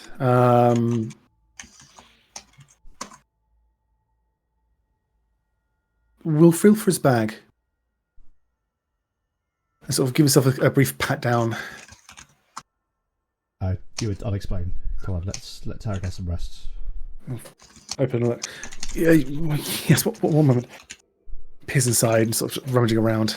Give it. I'll explain in a moment. Tarek, where's girlfriend? Okay. Tarek, you bed down for the night. Mhm. Kivik, what are you doing? How are you guys keeping watch? Just kind of motion to kind of go outside the dome and just again following kind of Tarek's lead and trying to keep an eye out. Where are you going outside of the dome? I was going to say, I think the dome is pretty much the entire room. Yeah, the dome is the room, basically. Right. They're basically aiming, like heading towards the window. That seems to be our main point to watch. And then I'll just kind of motion for you to come join him. It's like, how did you sleep? Remarkably well, actually. Given where we are, any visitors? No. Was fine. Vibe check? What is it? Vibe check! I'm not great at it, but I'll try. The boy's got spirit, if not 13. technique. Sorry, that wasn't meant to be advantage. Sorry, what was that? 13. Okay, 13, no yeah. problem. Bear with me. How good is Yurd at lying? Not Warren's there been he good is, so my far. man. He's been alright a few times there. Cruz has tried it on, hasn't he? Tried those. Seems to be truthful. Seems sleepy, but otherwise, yeah, just like honest, at least, as best you can tell. We, myself, Sibling and Cruz, we had we had a shared visit. Oh, what did you see? Let's call it malicious, whatever it was.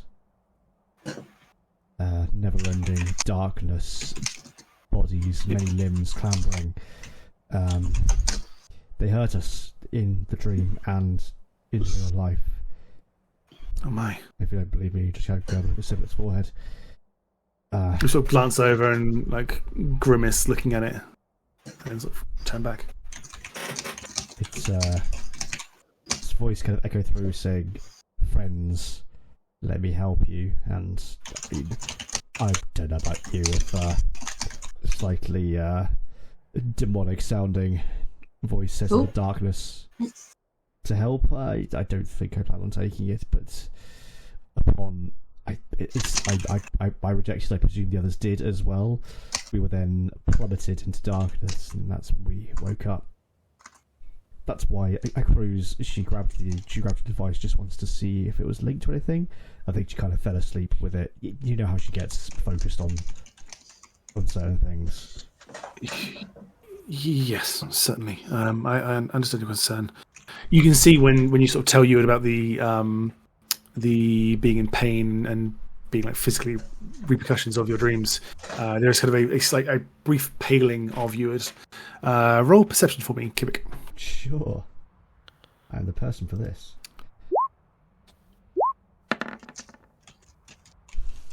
Dead average. Fair. Yeah, like the light is soft and moving. Deep shadows get cast on a regular basis. The entire thing is really untoward, and the light is low from the dome itself. Anyway, it's kind of hard to notice that Yurd pales, but like you see him looking distraught at this. Like he's not hiding this kind of reaction, right? But yeah, he sort of again looks back at Siblet's head injury, like pointedly, and I mean, is this? You've experienced these kind of visions, journeys? I don't really know what to call them. Experiences more than anyone here. I mean, have you had that? I've had untoward dreams, certainly. The shared experience is new. This is. We couldn't touch each other though. We tried. Like we were just like. It's like we were shadows of ourselves.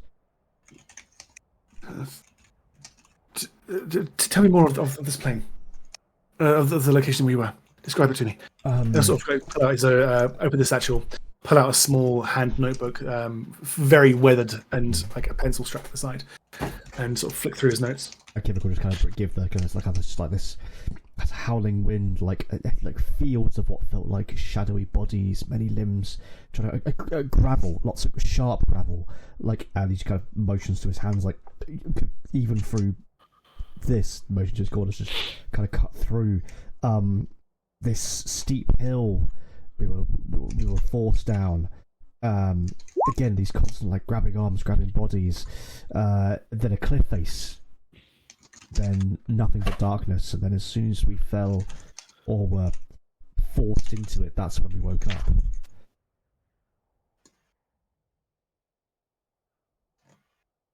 You're nodding along as you're sort of giving a description and like rapidly flicking through his notes, not meeting your eye, but like just rolling through.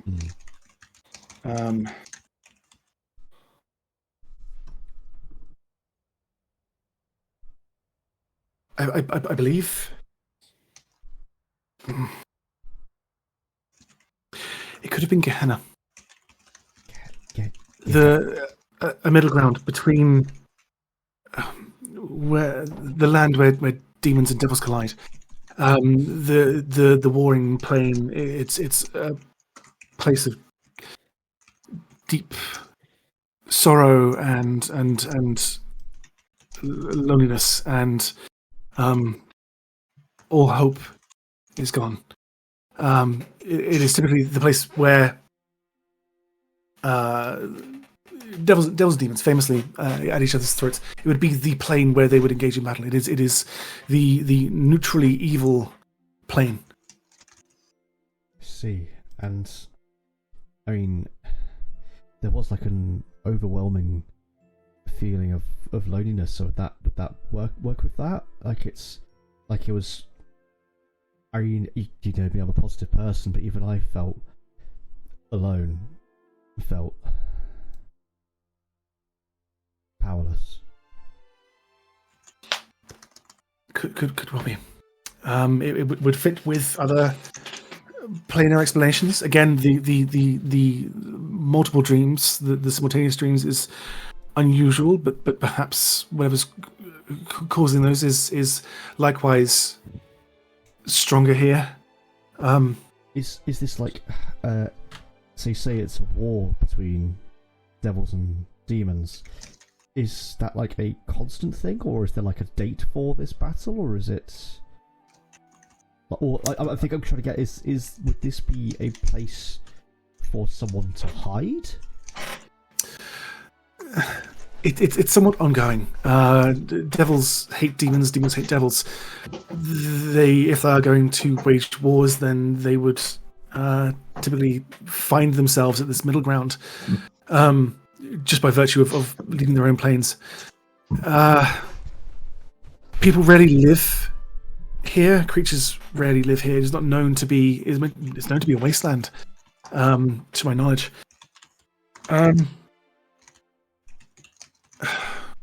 It's possible. Anything that would live here would certainly, if they were not acclimatized. No, wait. There are creatures that live on that plane. Like what?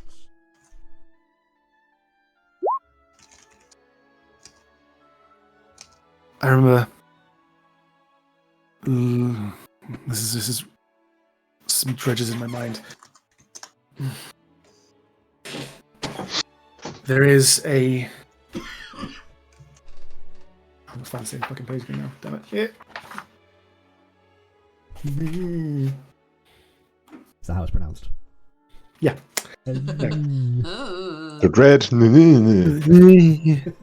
As it spelt? As it sounds. How's it spelled? Mr.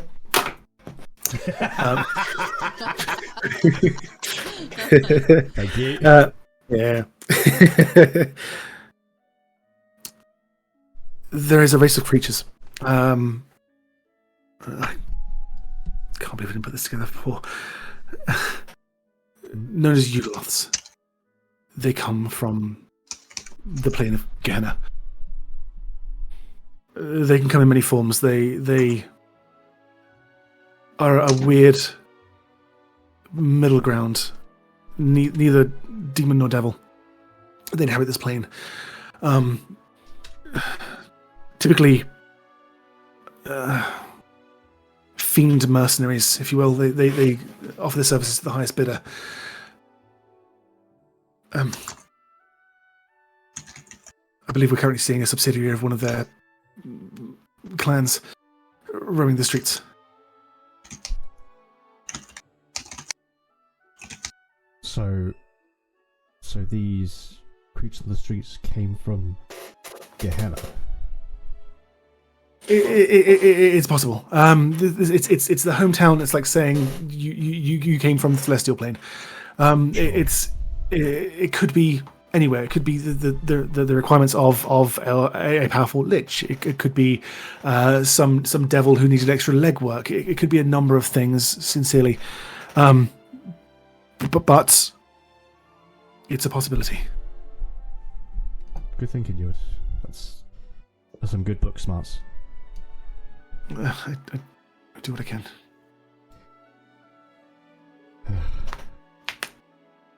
How do you feel now that we're here? We're in what you've been seeking for some time. Somewhat bittersweet. It's as Cruz alluded to earlier. It is an archaeological marvel. This is the standing city of tech I've been studying for close to 15 years. It's like seeing a living creature that you thought was only bones.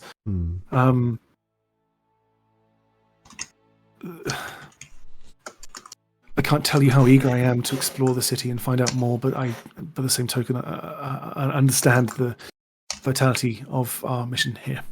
And I don't intend to let it distract, rather. I know. But gosh, you must understand the temptation. Although it's not quite my thing, so to speak. I can understand the fascination, like to be somewhere where no one has for centuries, let alone, well, as far as we're aware anyway, somewhere thought lost. I mean, that's an adventure. Certainly. I just wish it were not with quite world-ending connotations. Well, yes, quite.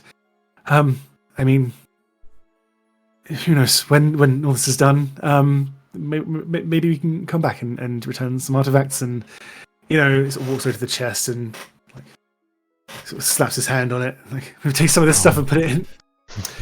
No, but as soon as he does slap his hand, the top just crumbles. He sort of pulls his hand back like it's been burnt. It's like, will the spiders show up? no spiders show. 9 to 5 contract hours. Roll perception for me, Kivik. They're crawling over the dome. Yeah, they're literally everywhere. Yeah. If the floor is consistent, they wouldn't get in. You hear the trailing footsteps outside halt for a moment.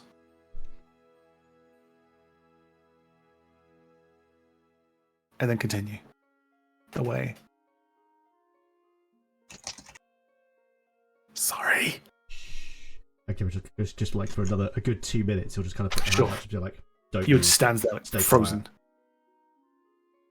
Wait until there's absolutely no more footsteps, until that patrol is basically like what would be a good block away or something like that. You're like, Sure. okay, let's just it's an ancient city after all. Yes, I'm somewhat furious at myself for damaging more artifacts. Okay, I'm That sure. was- I'm sure the That was sparrows. Tarek's job. He does do it very well. And You'd sort of peers into the chest that he's damaged and stares for a moment before reaching in, brushing some of the petrified wood away, and pulling out a small golden device, like a better term, like about the size and flatness of a one slot toaster, if you will, about sort of book sized and about sort of yay thick. And it seems to have a series of dials and buttons on the side.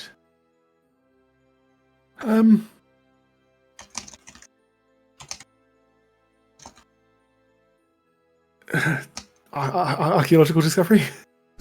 the first of many. Might I suggest, just in case it makes a loud noise, maybe it's pop it in the bag. Sure. Yeah, Eward will tiptoe over to Civlet, I believe, had the bag last. I've got a bag holding. Oh, you hold it. Okay, fair enough. Yeah, in that case, pass it to you. And yeah, put it in.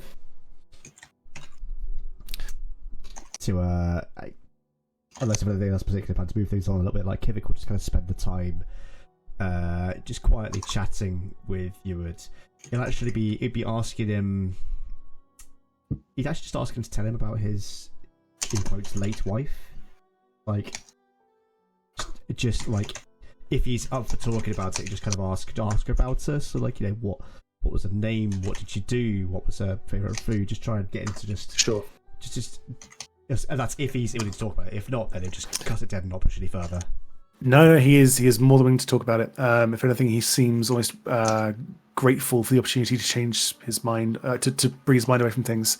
He'll tell you his wife's name was Myra. That they met at the research facility themselves. She was actually his boss for a while, and yeah, things kind of spiraled from there. Really, he was always enamored with her abilities and her curiosity and her pursuit of knowledge. Her favorite food was roast figs, which were hard to get hold of, but with proximity to Adenarad, they managed to get supplies enough that he could treat her once a month and try and cook for her. They had a very modest lifestyle. They spent most of their time in bookshops and gathering. They had a fantastic library for a small house, and they would spend their spare time just sort of reading in each other's company when they weren't busy at work. And yeah, they were thrilled to be both assigned to the research projects that were coming through once more artifacts had been discovered and shipped over from Bumfuck Bicey, from under the order of Bumfuck, under the orders of the Duchess of Mayfeld, maybe a year or so ago. And yeah, just kind of gushes about her, really. Clearly he was very much in love at the time, and sort of vaguely alludes to the event that caused her to disappear, but doesn't really say much about it, and instead decides to talk about their life together instead, if you press. Just kind of finish off as a kind of, I understand why you miss her. She sounds wonderful. She was the better of both of us. Kibble kind of out of his bag. He'll find he's probably got a random cup or a goblet or something like that, and he'll just kind of wine skin it, and just kind of pass just a small glass of what would probably be wine or something like that to him. Just gonna say, Myra. Thank you, Kivik. Tomorrow. And he'll swing it. Roll perception.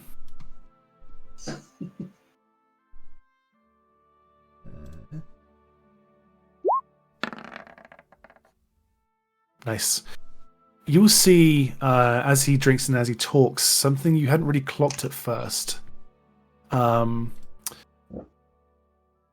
had been a pallidness to his skin that you thought initially was just the dancing of the lights and the dimness and the awkwardness of the lighting as it passes. But as he talks and finally as he drinks as well, he drinks up, you notice the colour sort of returning to his skin. And you kind of realise the contrast that was there before that you didn't really notice initially. Yeah, we'll just kind of clock and just not say anything. He's just going to kind of acknowledge, recognise it, and then just back to watch, as it were. Like I imagine after that long conversation, it's probably close to patrol coming back around again or something like that. Yeah, of course. Yeah. Notably with that role, so you realise that it kind of dawns on you as the colour returns to Ewan's cheeks. You realise the colour that it was coming from, not just pallid, it wasn't just pale, it was almost greyish.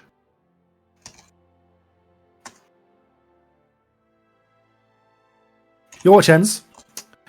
On that bullshit. Grant, how much time do we have, mate, for you? I can stick around a bit longer. Okay, I know we started about 7:30. The office is key carded, so I can leave whenever. Okay, if you're comfortable too, then, and everyone else is comfortable too, we'll aim for like 10:30. Mm-hmm. Sure. Keep going for a bit. Yeah. Cool. Yeah, your watch comes to an end. You've kept things relatively quiet, apart from that one period where you were just destroyed property. And the very first vestiges of dawn start to creep over the horizon as your shift comes to an end. I go over and gently pat Siflet, ask you to gently pat Cruz. Siflet and Cruz, your sleep is dreamless but undisturbed. It is not particularly restful in terms of like the deep, enjoyable sleep you would get, especially given the earlier, more harrowing dreams you just had. But it is not fraught with more nightmares, at least. You are each gently shaken awake. Shoken? Sure, shaken awake. Shook. Shakened. You are shaken awake. That'd be Tarek. Take 48 punch damage. That'd be Tarek. Sure you can. Yeah, you are shaken awake. Each of you gently, while Tarek softly snores in the background. Softly. As Sounds like Felix. You will sort of poke Cruz, not poke, but like just like nudge Cruz. Like 2009 Facebook all over again. So, Poke. I just so you're aware. One, Yes. I know you have the artifact, and that's fine. Yes. That's okay. I understand. There was a brief misgiving in the night. He sort of glances back at the chest that's now clearly got the side caved in. I think we accidentally made a discovery. It's in Kimmick's bag of holding if you're interested. But be quiet. Anyway, thought you'd just like to know in the interest of openness. I do. Perhaps we should wait. What was it? I don't know. Some kind of device. It looked similar to the artifact. But unknown purpose. Button styles. It looked like a book made of gold. It was odd. By all means, enjoy, investigate. Repair spiders go.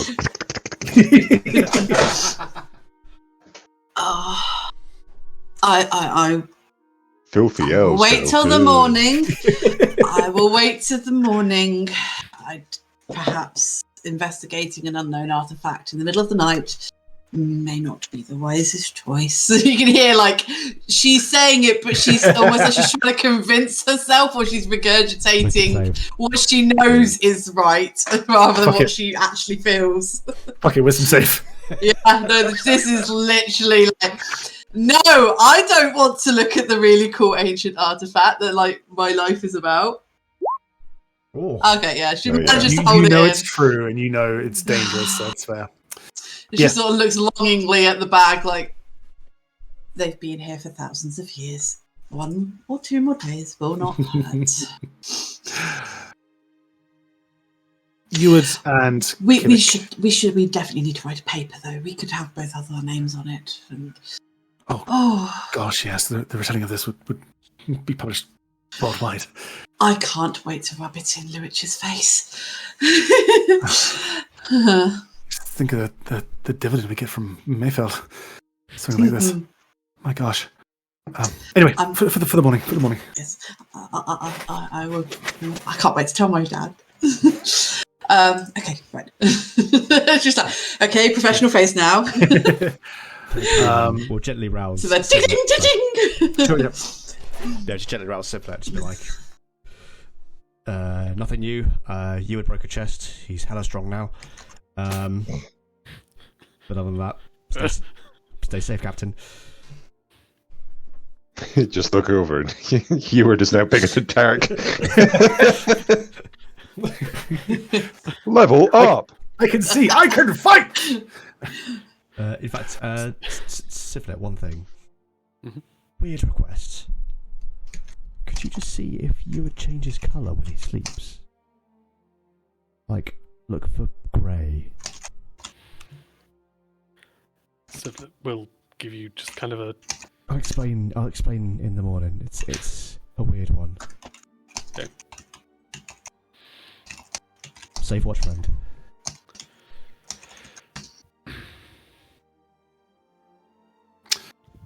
Okay. Cruz and Siblet, you start your watch.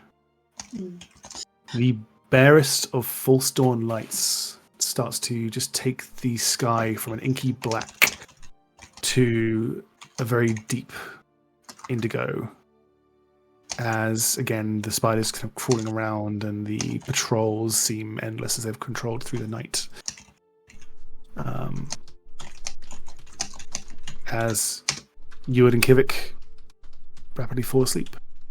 So we've had a long rest now, haven't we? You've both technically had a long rest, yes. Tarek, you still there? No worries. Hold on 2 seconds. I'll just start spells a minute. That's okay. Well, Siflet, rematch. It's been a while.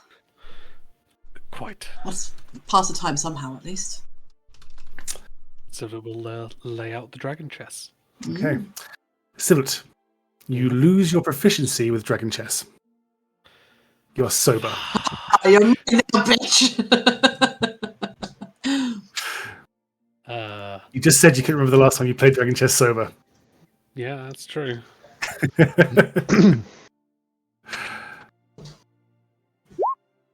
Okay, 3 rounds. Oh, okay. Beating I've got teleport. Beat an 8. What are we rolling? Straight intelligence. Straight intelligence. Okay, cool. I have to roll more than 3, so we'll see. Yeah. First round, Cruz takes a notable lead on the plane of air, commanding as your focus is elsewhere for the time being, Siblet, but you find yourself caught in a few pinches. You find yourself overthinking, if anything, the normal haze you're used to working through, leading you to see far too many options and double thinking some moves, leaving yourself far too defensive against Cruz's early open. Next roll, please. Oh, mate. The pressing the advantage, allowing to absorb the middle layer as well. You're trying to be more aggressive this time, but again, you're overthinking slightly, not having this sort of haze of beer to think through, and you press too far and overstretch yourself too much, and Cruz masterfully takes a few. It's not as easy a fight this time through on the middle plane, but certainly you find yourself bested. with that, it's probably looking like viable to what's the word? Concede? Concede. Thank you. So You can press the last one if you want to. Okay. First game goes through. Oh, well, you concede. You'll concede. Mm-hmm. You have a masterful lead on the first one. Yeah. Sure. However, with that in mind, Stivlets, you sort of remember how to play now through the haze, and like the old moves come back to you, and you find yourself reassured. And what does From this now one on, do? back, you have your proficiency back in Dragon Quest. Ah. And what's this one called? The horse? Tarek, Mm-hmm. can you get a Constitution? A Wisdom save from you, please. I was wondering if I was Just going to in get that- away with it. Can someone quickly make some notes? I need to pee. Sure. Actually, I also need to pee, so we'll be back in a second. Yeah. I believe I failed. Enjoy your dreary nightmare. Yeah.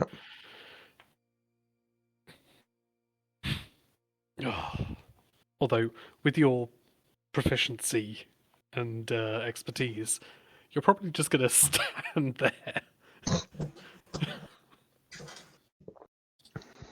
Maybe. The voice just gets very confused. Why aren't you sliding? You should be sliding by now. Who are you? What power do you possess?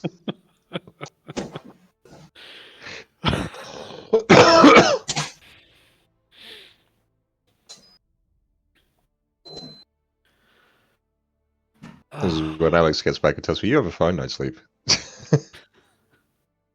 Although I think even a 13 was a fail for Cruz. Yeah. So I had my headphones on and I could hear, and the "Who are you?" sounded like "Uvavu." It just made me chuckle whilst I was peeing. I was like, "Uvavu." Iranu. Uranu. Right. Tarek, Oh, thanks, sweetheart. you find the first half of your night relatively peaceful. Your dreams drift in and out as they have thus far. Well, no, not as they have thus far. As normal dreams do, typically, you kind of pass from thing to thing. And then before long, they start to become more vivid. You find yourself in the city of Aeternity. Yud is there with you. You're both trawling through together. And you're using him as the guide that he's turned himself out to be. And he's guiding you through. And honestly, it's thrilling. It's enjoyable. You find yourself ducking down the side of an alley as a patrol will walk past, carrying on moving, nipping into a side building, seeing a pot filled with gold coins. You upend it and pour it into the bag, and you shove it over your shoulder, and you keep going, and you go further in, and you find yourself a little alleyway. As you wend your way down, pausing again at the sound of footsteps. You find yourself standing outside a huge building. Yuri tells you, this must be the vault. Come on. As he goes round the rear, and you can see there's a doorway in the back of this large area, fully intact. Roll a wisdom check for me. Wisdom check? Yeah. It does occur to you slightly odd that the entire place seems pristine, new, clean, good to go. The city seems alive again. It doesn't seem to be the Yeah, it feels more like we're dodging sea guards rather than demons. Yeah, it feels like you are in a modern city, or not a modern city, because it's still it's very clearly Eternian in nature across the board. But yeah, you feel like one of them could round the corner any minute, that kind of thing. And that's kind of half the thrill. But certainly it does register in your mind this is not the city you've been crawling through, or however long ago it was. Who knows? It's hard to tell. Either way, Ewan kind of points you towards a large metal door in the side of this large white building that stretches maybe 50, 60 feet across and another 70 feet down. What should I do? Where the vault? I just turn to Eward and give him a. Just keep an eye out.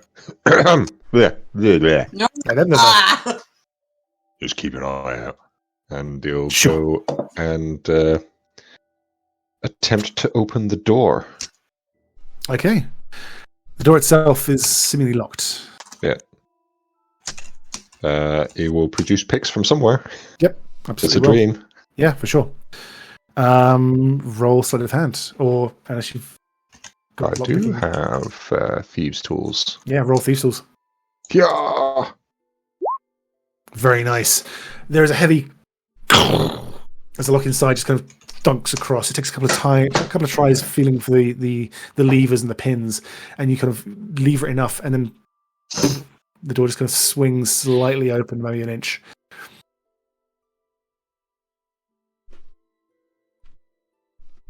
What'd you do?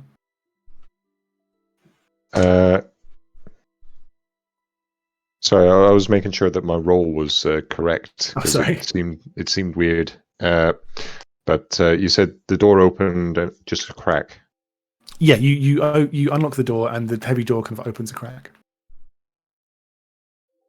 I'll wave Eward over and push the door open slowly. Okay. Eward comes over. As you creak open the door, he kind of pokes his head in, looking around. He goes, "It's clear." However you slip in, Mhm. you find yourself in a large antechamber. You can see there's a series of pillars here, but you certainly can tell that this is the rear end of the bank, if there was one. There's certainly no any kind of customer-facing areas here. No pillars or anything you would normally expect. No front desk.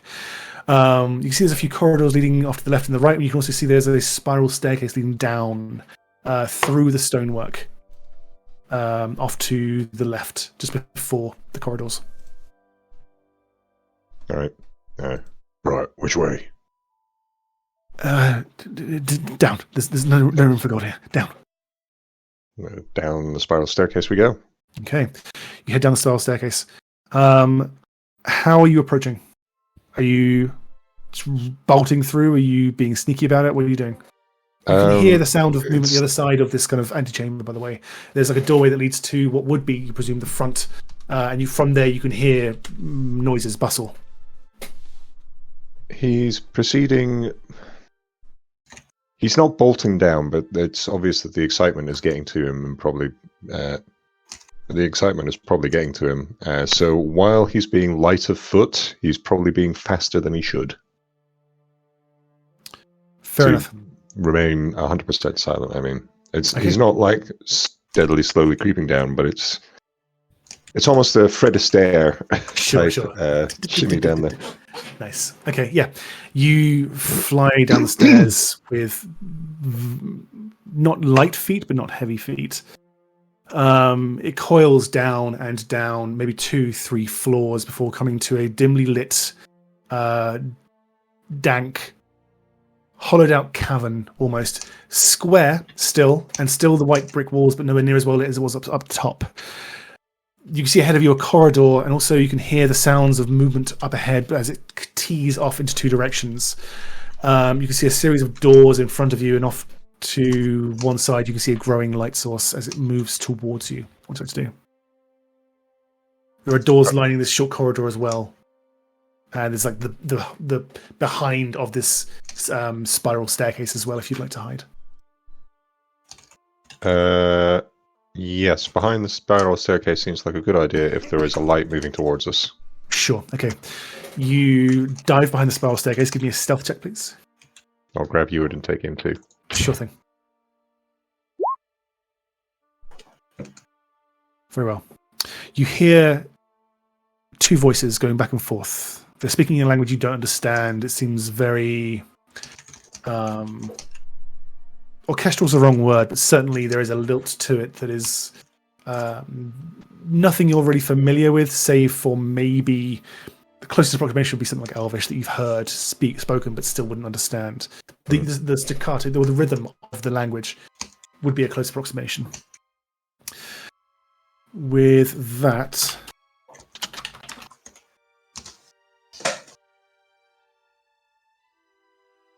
footsteps approach, the light grows and the voices increase. And frustratingly for you, they stand at the foot of this stairwell having an open conversation. Neither of them seeming to have noticed you, but still standing and going back and forth in this highly frustrating manner for what feels like forever. Before one of them pauses, there's a brief silence that fills the room.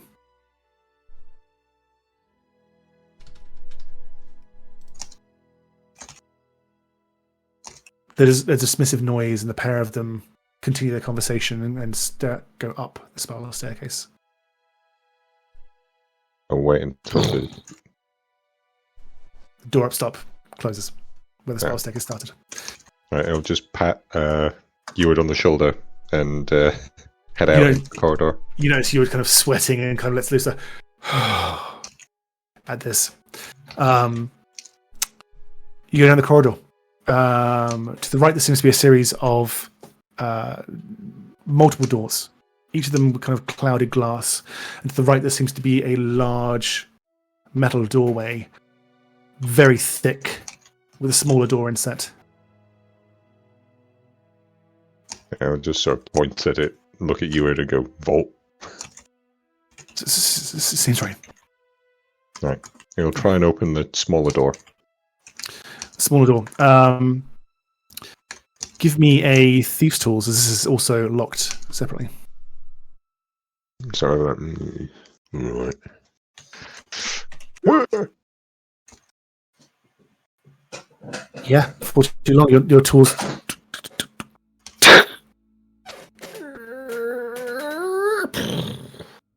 The small door opens up. It is much smaller and much thicker than it looks. The size difference between the pair of you is probably enough to make it difficult for you to get through Tarek, if not impossible. But Ewart is probably slight enough to peer through. As you sort of peer down to look at what's actually in there, you can see mountains of gold coins shimmering in stacks, bound up, chests stacked high on top of each other. It is a gold mine. It makes you actively salivate at the thought. And not just the kind of getting the riches, but also the getting away with it. This has been blissfully easy for what you're doing. Mm. Ewart goes, gives you a look, and I'll go through and try and crack the big one, and then you come through, and then we get out of here. Okay? Yeah. Yeah. We can do this, friend. Slips through. You can hear a squeaking and a weakness. It's kind of a crunching. No real movement. You see the bottom half of Ewart's body kind of appear back at the doorway. I can't get this. Help me, friend. And a hand reaches through the doorway. There's it. Don't do it. He keeps saying friend. Yeah. And it's just with the repeated use of friend, there's just something that sort of... Wait, what'd you say? It said, help me, friend. Come on, let's get... We're so close. We can get away with this. Come through. I'll help you. I can help you.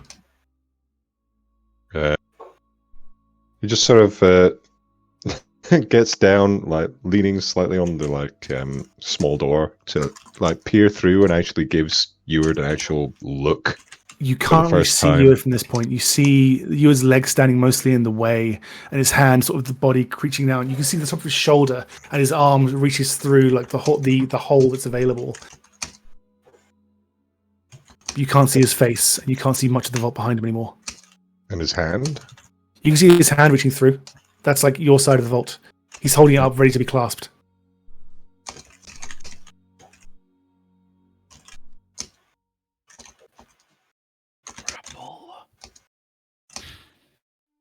Don't touch it. Go away. Come on, friend, what are you waiting for? You see what's in here? Rather than grasp his hand, Tarek's just going to reach through and grab him by the collar and just pull him down so he can look at the face.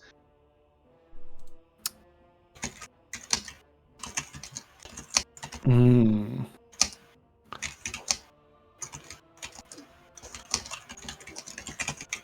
You grab him around the collar. Roll athletics.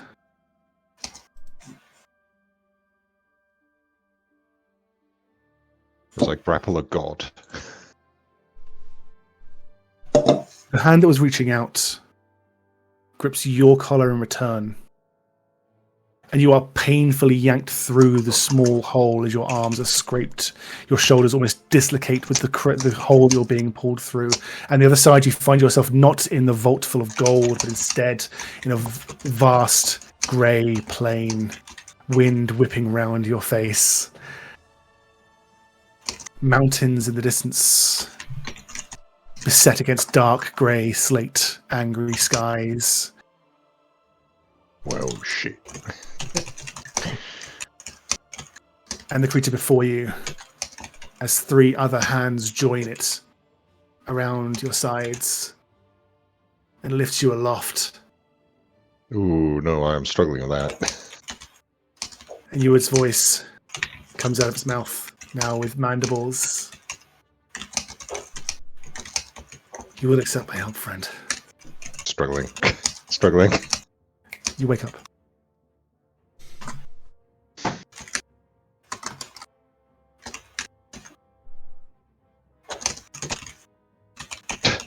Yeah, Tarek hasn't moved. His eyes are just short. Sure. So, You hear the sounds of Sivlet slowly losing to Dragon Chess and Kivik and Eward softly snoring in the background.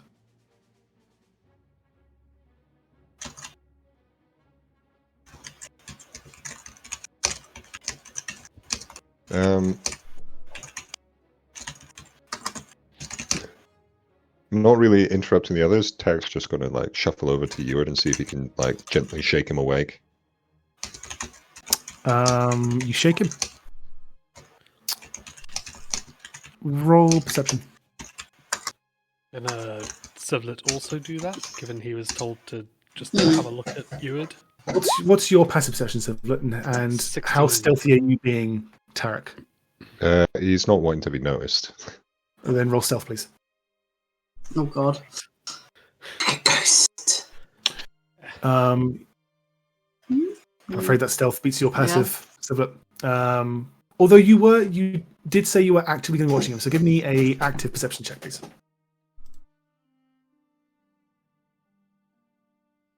Oh, so close. This happens in like a half-hour window between where you kind of check in on him. Tarek, you Got you on the ropes. You're like really into the moves. you shake him, Tarek, and there doesn't seem to be a whole lot of response. But you do notice the pallidness of his skin. Even the kind of the deep shadows of the very, very early morning and the shifting lights, you can see that there is a kinship to the stones around him. It is grey, almost you think he was almost sickly in his skin color. He seems serene. His face is not contorted in pain. He is not breathing heavily. He is not otherwise sleeping poorly. In fact, he's sleeping deeply. He's breathing cleanly in and out. He's not contorted in pain in any way, shape, or form.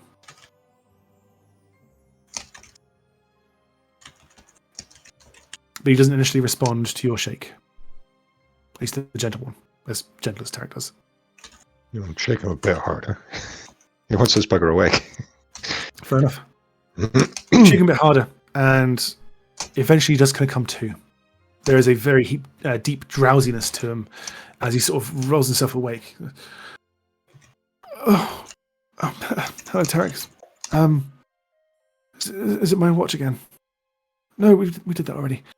Is it morning? It's too dark. What's up? Was that you? Oh, In a dream. Bad one, you were there. They were talking about shared dreams before. Was that you? Tarek, I'm touched, but it wasn't me.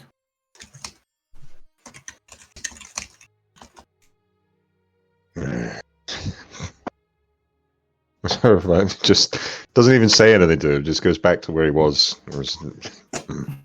I assume Sivlet and Cruz probably hear some of this at least because you are being actively quiet. So when the conversation starts, you would recognize that they're awake at least. It's in hushed tones, but it's a silent room otherwise. So, Did the thing that had grabbed me? Did it look like the things we'd seen before? very, very similar. Yes. But bigger, presumably. If you could lift Tarek up. It's a big boy. It was kind of a monstrified version, if you will. Like it was feeding into your fears a little bit. But yeah. No, Tarek doesn't say much else, but he tries to roll over and go back to sleep if he can. Sure. Bad dream. Yeah, something like that. I'm going to get some more shut-eye. Nigel. So that you can use this opportunity to roll perception if you'd like to while they're talking. Because now your attention has been drawn. Yeah, easily. You can see the pinkness of Ewan's skin that was there when he was awake and woke the pair of you for your watch. Has almost been like color shifted down a few notches. There is now a grayness to his skin, almost of like an illness or deafness is the wrong word because it's not that kind of grey, but certainly it is a change in tone, even in the dim light. Desaturation. Yes, for sure. Unhealthy. Unnatural. Fading. Interesting.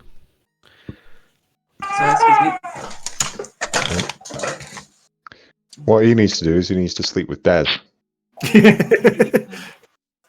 He is very white. Yeah, but his whites have gone grey. That's the problem. Right. I guess call it there. Yeah, can do if you want to. Your watch will go otherwise seamlessly until the morning. You guys being quiet yourselves, and if you wish to do another dragon chess round, now you've got your proficiency back. You're welcome to. Eat shit. Eat shit. Oh my god! You just laid down the smackdown. Okay, we'll see what Cruz can do against 3 rounds of dragon chess proficiency. Good God. Be that at least. Now you see here's that 26, Yeah, 21, right. 26. you got the pity win. Now here we go. Your second round of dragon chess. Sorry, Cruz. give her dreams as well now. She's having freaking grey, creepy shit in her dreams. Last So- time I was drunk and you were clever. Currently I am sober and you are not so clever. Can I get Oh three my God. intelligence rolls, please, Cruz, as the rematch happens?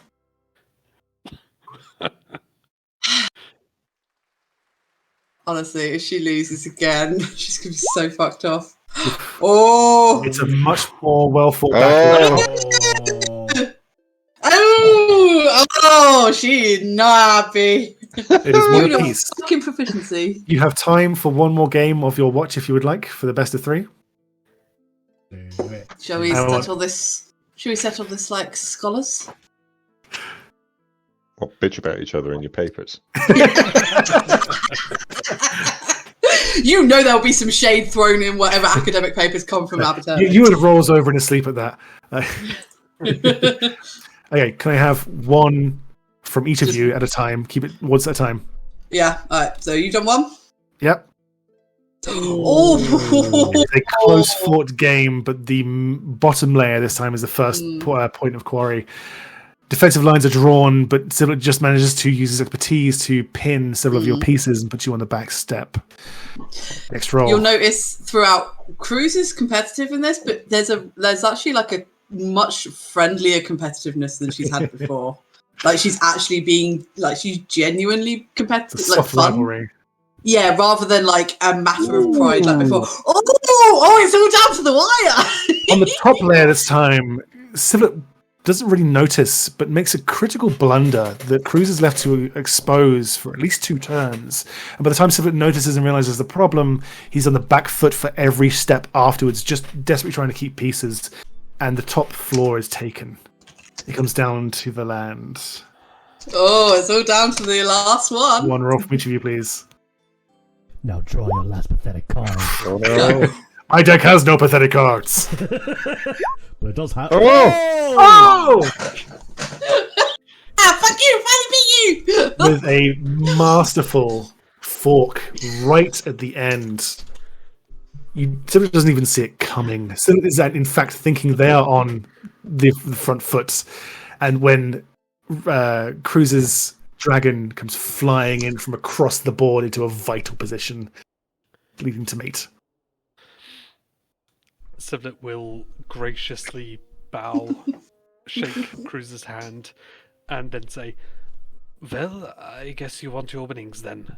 Congratulations. You have won a barrel of goblin-filtered brandy." I can't decide whether I want to drink it or set fire to it, or both. She'll grin and be like, "Well, I've beat you once now, but you've beaten me twice, so it's not quite over yet." You've beaten him twice now. Yeah. No, I thought she was only beaten me once. Oh, 2-2. First one. Okay, Yeah, well, we're now equal, so we still need to ascertain who is still better. That was very good, friend. After this. Yes, that was good, friend. Thank you. The true dawn light does filter in as a natural awakening rises the rest of you. The lights, as the dawn sort of shifts to daylight, the lights on the back of the sliders just slowly filter out. And there is, when the sun is truly up, a very mechanical sounding caw that sort of reverberates in multiple locations around the city in unison. You can hear it kind of bouncing off the walls in a weird echo.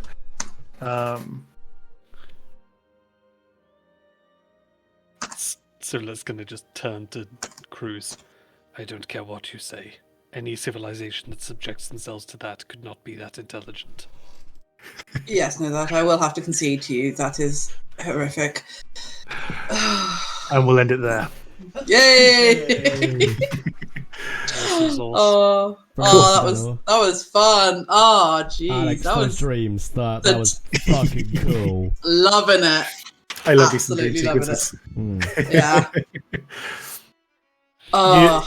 Certainly an evolution in what the dreams are doing, maybe an evolution in what they mean. Certainly some shenanigans going on, and you managed to find a place to hold up for the night, which is very good. We're all side-eyeing the shit out of you and like, dude. We need a dream safe word is what we need. We need a dream safe word. It's the fact that he tried to deceive Tarek. Nobody else, but Tarek was the one that needed deceiving. I think because at least 2 of us before have been tempted by offered things, yeah. Stuff. Bear in mind, that's the Tarek's equivalent of the same thing they offered Cruz with, like books and stuff, and she was like, give me. So yeah, I wonder if it's, and they probably just were like, oh fuck, he's too fucked in the head anyway. He's just too far gone as it is. Oh, he doesn't even have a soul worth taking. Well, we already have it. Yeah, no, that was fun. Oh, the tension. It's going to be interesting to see how this all plays out. There's definitely some slightly crossed purposes, I think, at what we're trying to achieve here. Yeah, we're going in here to break something, right? Tarek's going all bricked up by Limp Bizkit. Yeah. I'm really glad this is tied up really nicely that Cruz's sending stone to her dad is supposed to arrive the next day. Now, obviously, assuming everything's fine, but that's worked out really nicely timing wise. That the first proper day in Aberterno, and hopefully she can actually get in touch with her dad, which she's been dying to do for ages. So that could be fun, or it could be absolutely awful, and it might completely distract her. It depends if there's anyone at the other end. How are we on the same plane anymore? Because that can screw it things doesn't up. matter.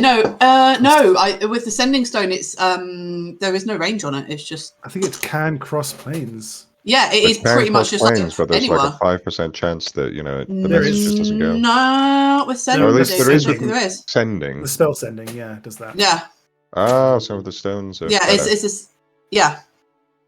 It's basically it just works. So, but that's assuming. Well, the thing is, what happens because I was reading up on it. So even if she'll know by just holding the stone if there's somebody on the other end, So like she'll know if he's on. Sure. Yeah, basically she'll know when someone's on to the be other fair, end. this stone has never been unattended. So Yeah, you're like, yeah. hello, I'll show. hello, delivery money. How you doing? No, you need to It's go a your bit further party. down. pick it up. Nicholas. Need to go a bit further. Need to go a bit further south. It's just this rather muscular-sounding woman on the other end. Hello, Yeah. this is Amazon. From Sunday's games, still. Sorry, we were all most of our party is simping over a character in Jordan's game. Oh my! Yeah, this is like Ice Giant, and you've got Grant's tiny little like Kenku bird who's just like and my like horrendously massive Loxodon who's just like it's ridiculous. Riley's Yeah, there like a boxing manager, like massaging shoulders, like, go on, champ. You can do this, you can do this, and she's just like, pretty girl, I don't know what to do. Yes, anyway, yeah, no, it should be interesting. Yeah, there's a lot to explore. I thought you'd get, well, I thought you'd do different things today. I didn't know how it'd go. We'd actually do something, you mean? We'd No, actually I explore I didn't know. I'm viewing where we are now as we've now stepped from the air is poison to the Nazis are in the streets. Yeah, it's got a bit of a Gestapo sort of vibe. Yeah, like, we are definitely the resistance. Nazis in the streets, poison in the sheep. I mean, it would be. I see you're suggesting I should seduce the demon. Yep, done. So, next step. Walks out into the street. Hey, Bugman. Show me what that carapace do. Oh no! Now try and Oh, do it with no. both hands. Walks up to the Bugman. I'll show you my On exoskeleton. the head. Leans forward. I'm Alex, my eggs in you. Ah! Alex, Desperation point for Grant. No. Everyone gave me to hentai. Fuck's sake. Look, we've managed to do Let this me do entire you like a journey. bedbug. We've managed to do this If you know entire anything about journey bedbugs, you know how horrifying that is. of Cruz being the only woman in this entire tank, like with lots of guys around, and managed to avoid any creepy sexual tension with her because all the sexual tensions between Kivik and Tarek. And occasionally Siblet for good measure. Yes, No, it's I didn't know if you guys were going to do the thing where like you try and punch everything that turns up. I mean, Well, this is the somebody thing, right? Like you could have done that, but you may have found there's a lot to punch. Which you mostly you found out there is a patrol. You found out it's pretty varied and it's pretty everywhere.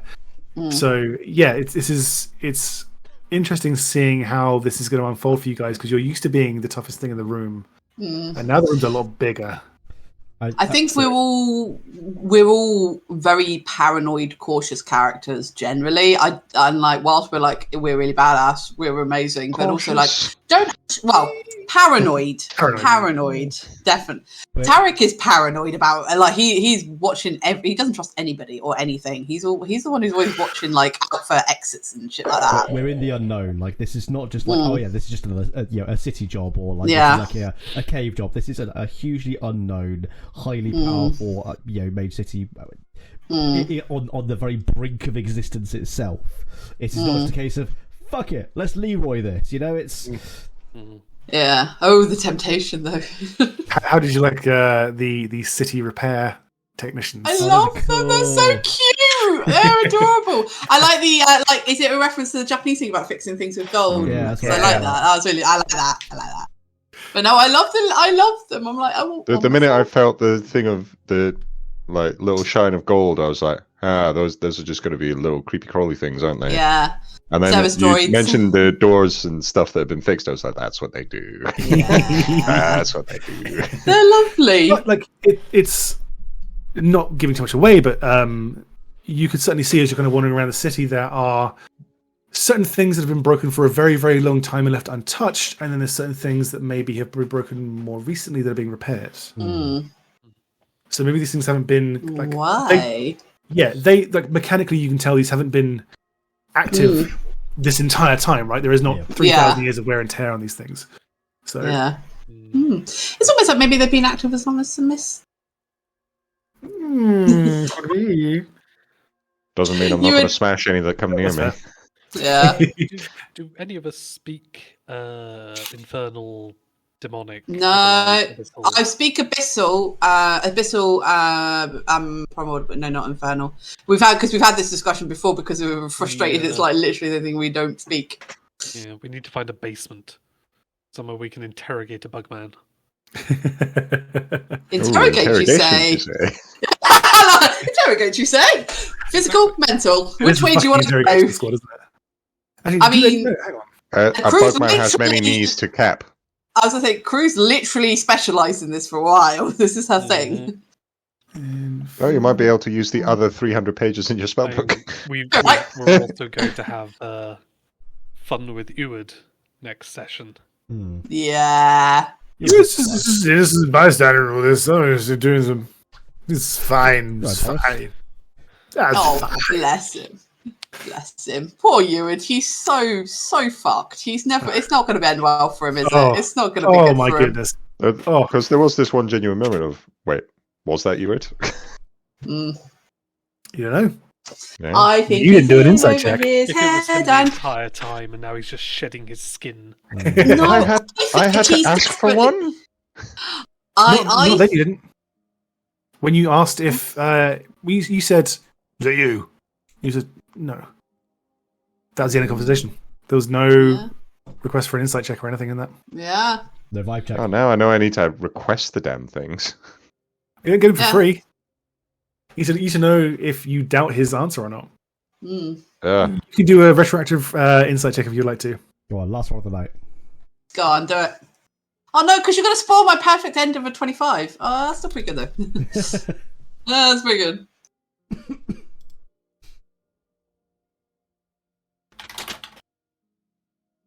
Oh, shit. Uward lets out his extra legs. Roll for initiative.